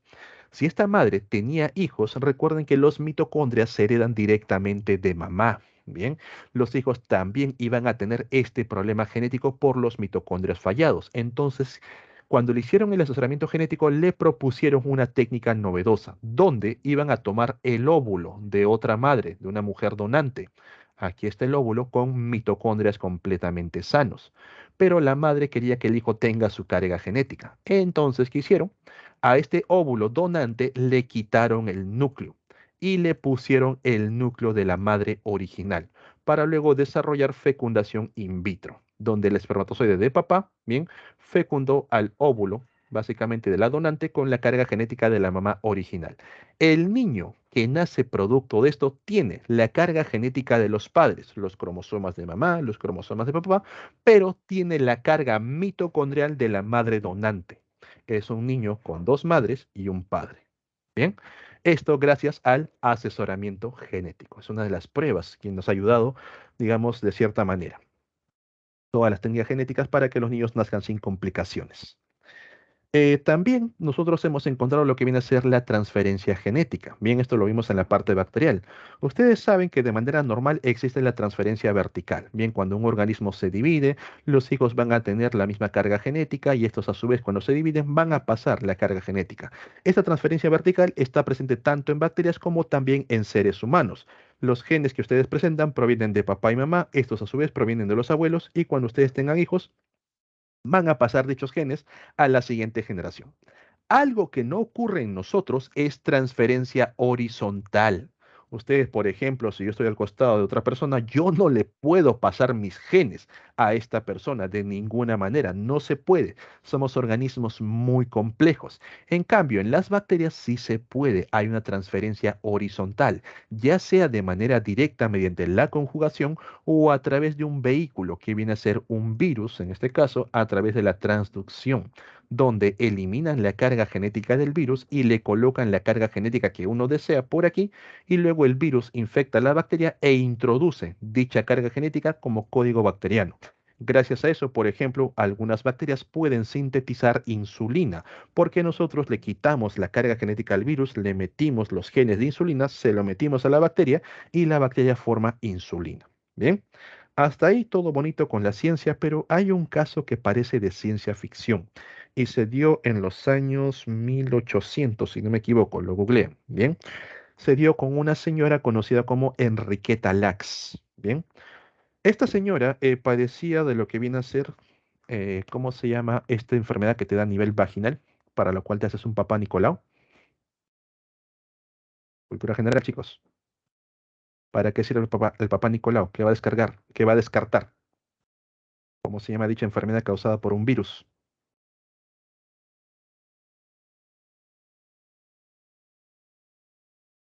Nadie. Tengan cuidado con el VPH, el papiloma humano. Bien, el VPH. Ok, esta mujer padeció de papiloma humano. Bien, correcto, el papiloma, el VPH. Bien, el papiloma humano, al momento que infecta una célula, es un virus que altera la carga genética de la célula y termina formando cáncer. Cáncer de cuello uterino, cáncer de útero propiamente. Entonces, la mujer tenía ya cáncer uterino. Al momento que el médico va a sacar unas muestras, bien, mediante, no me acuerdo cómo se llama ese aparatito que colocan en la vagina, saca un raspado de las células y lo lleva al laboratorio para ver de qué manera han modificado el virus a las células, e encuentra que estas células, cuando se dividen, lo hacen perfectamente. Yo les he mencionado, por ejemplo, que cuando tenemos un cromosoma por aquí, bien, las células, al momento que se dividen, en los extremos del cromosoma encontramos unas zonas llamadas las telomerasas o los telómeros, los cuales en cada proceso de división se van acortando, se hacen más y más pequeños hasta que llega un punto en que la célula ya no se divide. Estos telómeros son como un marcador. Llegas a ese punto, la célula tiene que morir. Pero ¿qué pasaba con las células de esta persona? Las células se dividían perfectamente, incluyendo los telómeros. Eran las primeras células inmortales que fueron detectadas. De por sí las células tenían genes alterados, si no me equivoco, tenía como 76 cromosomas, bien, y estas células, chicos, los pueden googlear como las células ELA, bien, de Enriqueta Lacks. Estas células ELA hasta el día de hoy son estudiadas. Desde el año que fueron sacadas de la señora, cultivadas en una placa Petri, se han dividido perfectamente, que las células que hoy se estudian en distintos laboratorios provienen, son las mismas del cultivo original, y están buscando entender de qué manera los cromosomas se dividen tan perfectamente, evitando que las células mueran. Podría ser, digamos, un paso más adelante a que podamos desarrollar células inmortales, una juventud eterna, gracias a las células ELA. ¿Qué ocurrió aquí? Una transferencia horizontal del virus del papiloma humano, el VPH, bien, con su carga genética modificada, lo introdujo a unas células, desarrollando una mutación, haciéndolas inmortales. ¿Bien? Tengan mucho cuidado con el VPH, caballeros, señoritas. Bien, muchos pueden pensar, profe, ¿el condón protege? No. El VPH es un virus tan pequeñito que atraviesa el condón. Bien, por eso que existen vacunas, sobre todo en las señoritas, para evitar los cánceres de cuello uterino. Bien, ok. Luego también hemos escuchado acerca de los organismos genéticamente modificados, o como comúnmente se le llama, los transgénicos. Y antes de darle una información más científica, quisiera entender su punto de vista. Pregunta, chicos, ¿los transgénicos pueden causar daño o no? Yo sé que a veces se escuchan muchas cosas en internet, profe, me cambian la carga genética, causan enfermedades, no sé. A ver, ¿qué saben ustedes de los transgénicos? ¿Pueden causar daño o no causan daño? ¿Cuál es el problema con los transgénicos de por sí?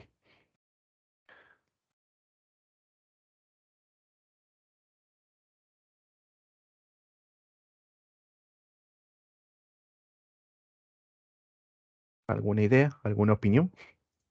¿Ustedes consumirían transgénicos? ¿Le tienen miedo a los transgénicos? ¿Nadie? Ok. Por ahí estaba viendo que algunas personas rechazan los transgénicos directamente porque piensan que les va a causar problemas al organismo. Bien, e incluso en los casos más avesados, más osados y nada científicos, bien, básicamente por guiarse de puro YouTube, las personas piensan que les va a cambiar su genética. Bien, al consumir transgénicos va a hacer que tu cuerpo mute, que tu cuerpo cambie, lo cual es imposible, ya te he dicho, cambiar toda tu genética es imposible. Tendrían que haberte cambiado desde el embrión para poder recién alterar los cromosomas. Bien, y aparte, nosotros recordar que al momento que consumimos alimentos, bien sean plantas, animales, todos ellos, nuestro sistema digestivo lo degrada completamente hasta su forma básica. Nosotros cuando comemos plantas, comemos animales, comemos células, dentro de estas células hay ácidos nucleicos, hay ADN, hay ARN, y estos ácidos nucleicos no se fusionan con nuestras células, no nos cambian la condición genética. No por comer mucho pollo me va a salir plumas, porque nuestro sistema digestivo rompe cada cada nucleótido, bien, lo rompe en bases nitrogenadas, en grupos fosfatos, en una pentosa, y luego recién las células lo reordenan a su antojo. Con el caso de los organismos genéticamente modificados, también, así tengan el código genético cambiado, tu sistema digestivo lo fragmenta para recién poder utilizar cada una de estas pequeñas partes. Entonces, no hay riesgo de generar cáncer, de generar mutaciones. Eso no se da. ¿Dónde está el verdadero riesgo de un organismo genéticamente modificado? Primero, entendamos de qué consiste. Modificamos a una bacteria, bien, donde le vamos a cambiar las características, colocamos un fragmento de ADN, algo que digamos queremos cambiarlo, la bacteria se multiplica, ya son muchas que tienen ese fragmento de ADN, extraemos este ADN, lo fijamos en partículas de metal, que es una técnica, y luego lo bombardeamos en las plantas que queremos modificar. Profe, ¿en la planta grande? No, no me sirve. En el embrión, en la semilla, para que al momento que la planta crezca, ahora sí todas las células tengan la carga genética modificada. Gracias a estas modificaciones, por ejemplo, a nivel de las plantas, muchas de ellas pueden subsistir frente a las olas de frío, pueden crecer en altura, pueden subsistir frente a demasiado calor, se vuelven resistentes contra plagas, ya requieren menos pesticidas, pueden crecer en tierras menos fértiles, pueden desarrollarse con pocos niveles de agua. En otras palabras, esta planta tiene ventajas para desarrollarse. ¿Dónde está el verdadero problema? Y aquí lo vamos a analizar desde tres puntos de vista. Chicos, cuando tengan temas genéticos o básicamente problemas genéticos, analicen estos tres puntos de vista. El punto de vista económico, el punto de vista social y el punto de vista biológico. Bien, desde el punto de vista económico, ¿cuál es el principal problema con los transgénicos? Si es que ingresan de manera libre, de manera normal. Hay una empresa conocida como Monsanto, que es la que principalmente desarrolla estas plantas transgénicas genéticamente modificadas para que crezcan de manera favorable en cualquier ambiente. Entonces, sus plantas no son gratis, tienen un costo. Si nosotros tenemos un par de agricultores, los cuales año tras año, digamos, siembran papas, las papas son temporales, solamente crecen en una temporada del año. Uno de ellos opta por comprar estas semillas transgénicas. El otro económicamente no puede, no le dan las condiciones. Entonces, uno de los agricultores hace el esfuerzo, compra sus transgénicos, planta sus transgénicos y durante todo el año obtiene papas. Papas grandes, papas que no se contaminan, requieren menos agua, requieren menos pesticidas, requieren menos nutrientes y la papa crece normal. Va al mercado y vende mucho mejor sus papas a buen precio. Bien, mientras que el otro que tiene un cultivo normal va a tener que, digamos, básicamente que cultivar por temporada, salen papas más pequeñas, puede sufrir de la helada, puede sufrir ataque por organismos, ataque por básicamente por otro tipo de insectos, tiene que estar gastando en pesticidas, nos damos cuenta que en la parte económica empieza a generarse una diferencia entre quienes pueden pagar estos transgénicos y aquellos que no. Poco a poco la brecha se va ampliando. En la parte social, depende directamente de la parte económica. A aquellos que venden más, ganan más, sus hijos estudian en mejores colegios, toda su familia recibe una mejor alimentación, recibe un mejor tratamiento en la parte de los hospitales, tienen acceso a mayor, digamos, a las clínicas, etcétera, y poco a poco la brecha social también se va ampliando por el ingreso de estos transgénicos. En la parte biológica, ¿qué ocurre? Nosotros en Perú tenemos como 3.000 variedades de papa y eso se debe a que los agricultores los siembran, bien siembran estas variedades de papas. Papas de manera ya natural no existen de por sí, van a depender de los agricultores. ¿Y qué pasaría si todos ellos ven que la papa transgénica es mucho mejor, crece más grande, vende más, las personas rápidamente sacan dinero, sacan provecho? Dejarían de sembrar la papa natural, la papa nativa, para sembrar estas papitas transgénicas, con lo que poco a poco vamos perdiendo diversidad genética, se van perdiendo estos genes y únicamente nos quedamos con los genes modificados, con las papas transgénicas. Si por A o B, por ahí aparece un nuevo virus, una nueva bacteria que elimina a una de estas papas transgénicas, recuerden que todas son copias. El virus, la bacteria arrasa con todas. Entonces, ¿qué se debe hacer? Recombinar genéticamente buscando una variante que sea resistente a esta enfermedad. Pero ahora tenemos menos, bien, menos disponibilidad genética porque ya no existen las otras variantes. Entonces, ese también es el riesgo biológico. Lo mismo aplica, por ejemplo, a los tratamientos genéticos. De por sí, ¿quién puede pagar un tratamiento genético? A aquellos que tengan el ingreso económico suficiente. Eso también va ampliando la brecha económica, por un lado, entre quienes pueden pagar, quienes no. Amplía la brecha social y el riesgo biológico es estudiado a fondo. Realizar todo este tipo de técnicas que les he mostrado, que he ido explicando por aquí, no es que se me ocurrió y voy a probarlo, bien, a ver qué sale, sino que ya de por sí lleva años de estudio, años de pruebas en otros organismos para entender cuáles son los riesgos. Y aún así puede que se nos escape alguno de estos. Por ello, hasta el día de hoy está prohibido hacer cualquier tipo de modificación genética en seres humanos, con la famosa técnica del CRISPR-Cas. Bien, aún así, un médico se atrevió a hacerlo. ¿Y adivinen de qué país? Un médico se atrevió a modificar genéticamente a un humano y no solo eso, modificó los embriones, buscó vientres de alquiler y estos embriones desarrollaron. Tenemos en el mundo dos personas genéticamente modificadas. Bien, los estudios indican que fueron tres, pero uno de ellos no sobrevivió durante el embarazo o durante la etapa de embrión. ¿Dónde ocurrió? En China, año 2017-2018, si no me equivoco. Un médico chino, un médico científico, modificó genéticamente un par de embriones donde alteró la carga genética responsable de formar el receptor CD4. ¿Se acuerdan del CD4? El que reconoce a las partículas de VIH. Directamente, estos embriones, cuando fueron implantados en el útero y nacieron, son los primeros niños inmunes al VIH de manera natural. Cuando el VIH ingresa a su cuerpo, no encuentra al receptor CD4 y no puede infectar dicho cuerpo. Bien, hasta ahí suena todo bonito. Bien, suena todo bien. Profe, es una gran mejora, pero realmente no se sabe las verdaderas consecuencias. Por una parte, te has vuelto inmune al VIH porque tu CD4 está modificado, no lo detecta. Pero ¿qué tal si este CD4 puede detectar a otro tipo de virus que normalmente el cuerpo no lo hace? ¿Qué tal si este CD4 modificado ya no detecta a virus que debería detectar? Estos niños estarían expuestos a otro tipo de enfermedades. No conocemos cuál es el alcance, no sabemos cuál es el riesgo. Por ello que no se debió hacer este tipo de experimentos. Actualmente estos niños no tienen padres directamente porque provienen de un óvulo donado, de esperma donado, con lo que el gobierno chino se está haciendo a cargo de todo el seguimiento para ver cómo desarrollan. Profe, más adelante, digamos, si todo sale bien, ¿se va a permitir esta técnica? Todavía no, por los riesgos que implican. Supongamos que se puede mejorar genéticamente a la descendencia, se puede editar genéticamente a la descendencia sin ningún problema. ¿Quiénes van a poder pagar esta edición? Porque no es barato. Aquellos que tengan el ingreso económico suficiente, con lo que poco a poco vas marcando una brecha social muy distinta entre quienes pueden pagar la mejora y aquellos que se deben reproducir a la antigua, con lo que también poco a poco estás eliminando ciertos genes. El riesgo biológico también está presente. Estás reduciendo la carga genética, lo que a la larga significa si por ahí uno de estos seres humanos modificados muere ante una condición, el resto que también se encuentra modificado va a ser susceptible de morir frente a dicha condición. Bien, entonces chicos, hay una gran diferencia, sobre todo con el término genético, entre lo que podemos hacer y lo que debemos hacer. Y eso siempre tiene que ser estudiado a fondo. Por ello, cuando se fueron desarrollando estas técnicas genéticas, cuando estuvo el tema de la clonación, el genoma humano, rápidamente tuvieron que proteger a los genes humanos.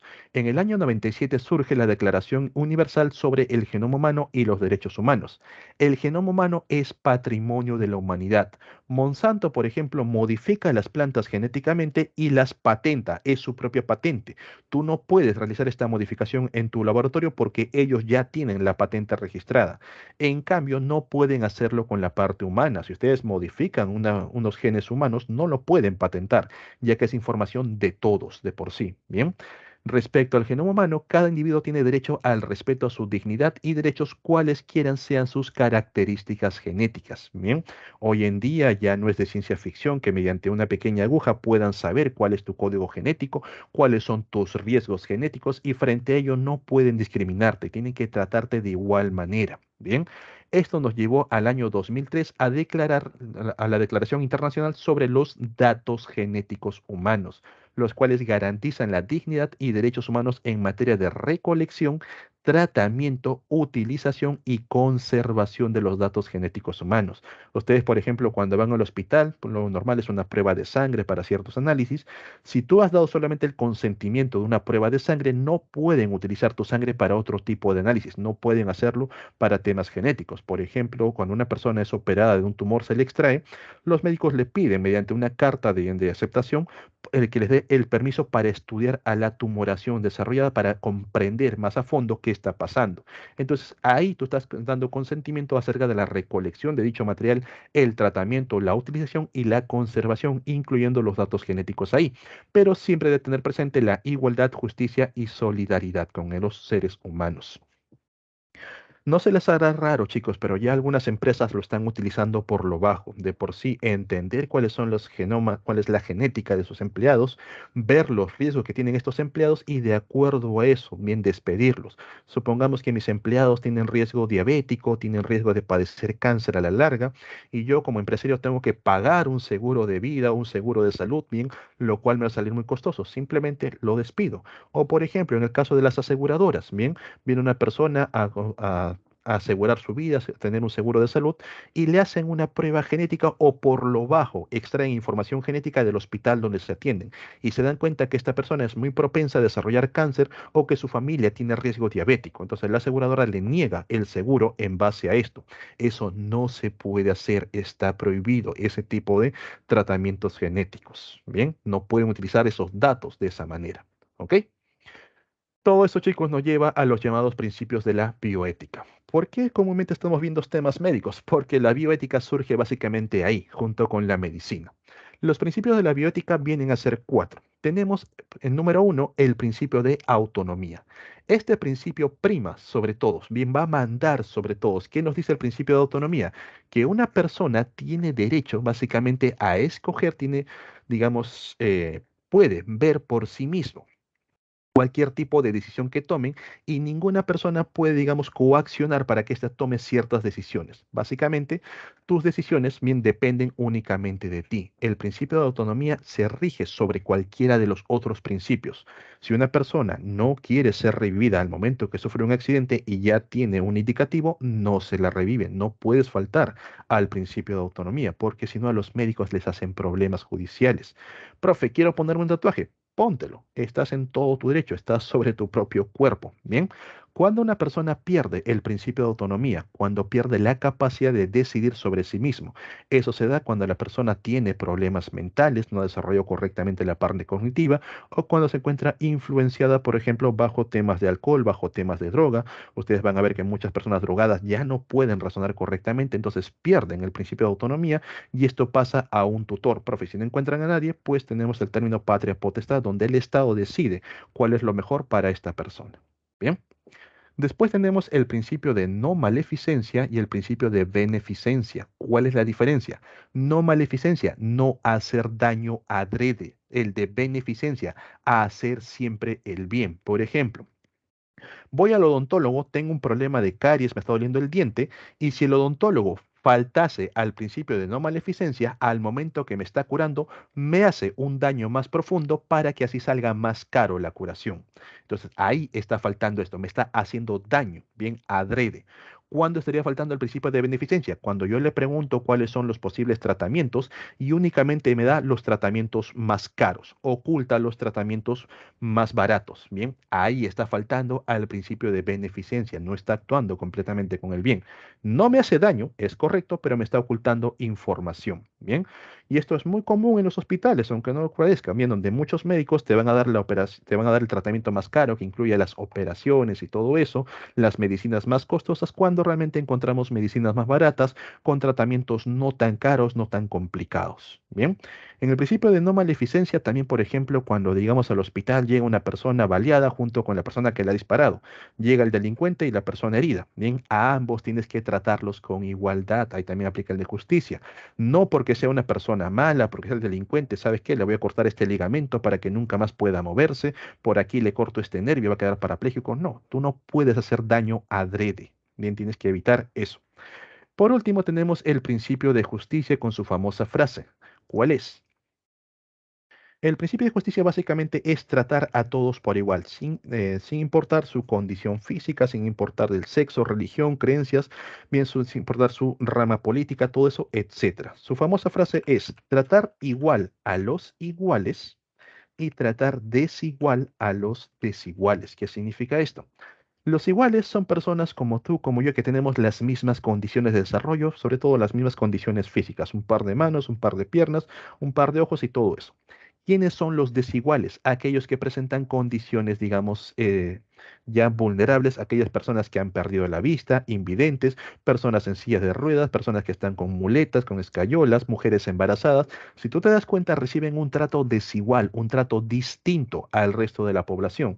Tienen asientos reservados, tienen colas preferenciales, tienen atención preferencial para poder, digamos, hacerle frente a su condición. Bien. Entonces, chicos, no olvidar a estos principios de la bioética. La autonomía es la que rige sobre todos. Bien, no puedes faltar al principio de autonomía de por sí. De ahí tenemos no maleficencia, evitar hacer daño adrede, beneficencia, actuar siempre haciendo el bien, y el principio de justicia de básicamente tratar a todos de acuerdo a su condición, tratar a todos evitando lo que viene a ser un sesgo de acuerdo a la raza, las creencias, la religión, etcétera. Bien. Ok, chicos, hasta aquí sería la clase por el día de hoy. ¿Tienen alguna duda, alguna consulta? ¿Algo que no haya quedado claro?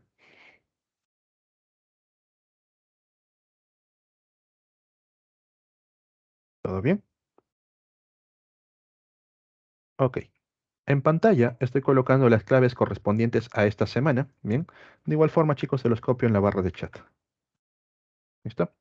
No se olviden los tips para la parte de genética, no se olviden los casos especiales de la genética y sobre todo también la parte de bioética, que son preguntas básicas. Bien. Bien, chicos, conmigo sería ya hasta la siguiente semana. Cuídense bastante, estudien un montón. Nos vemos el próximo martes. Chao, chao.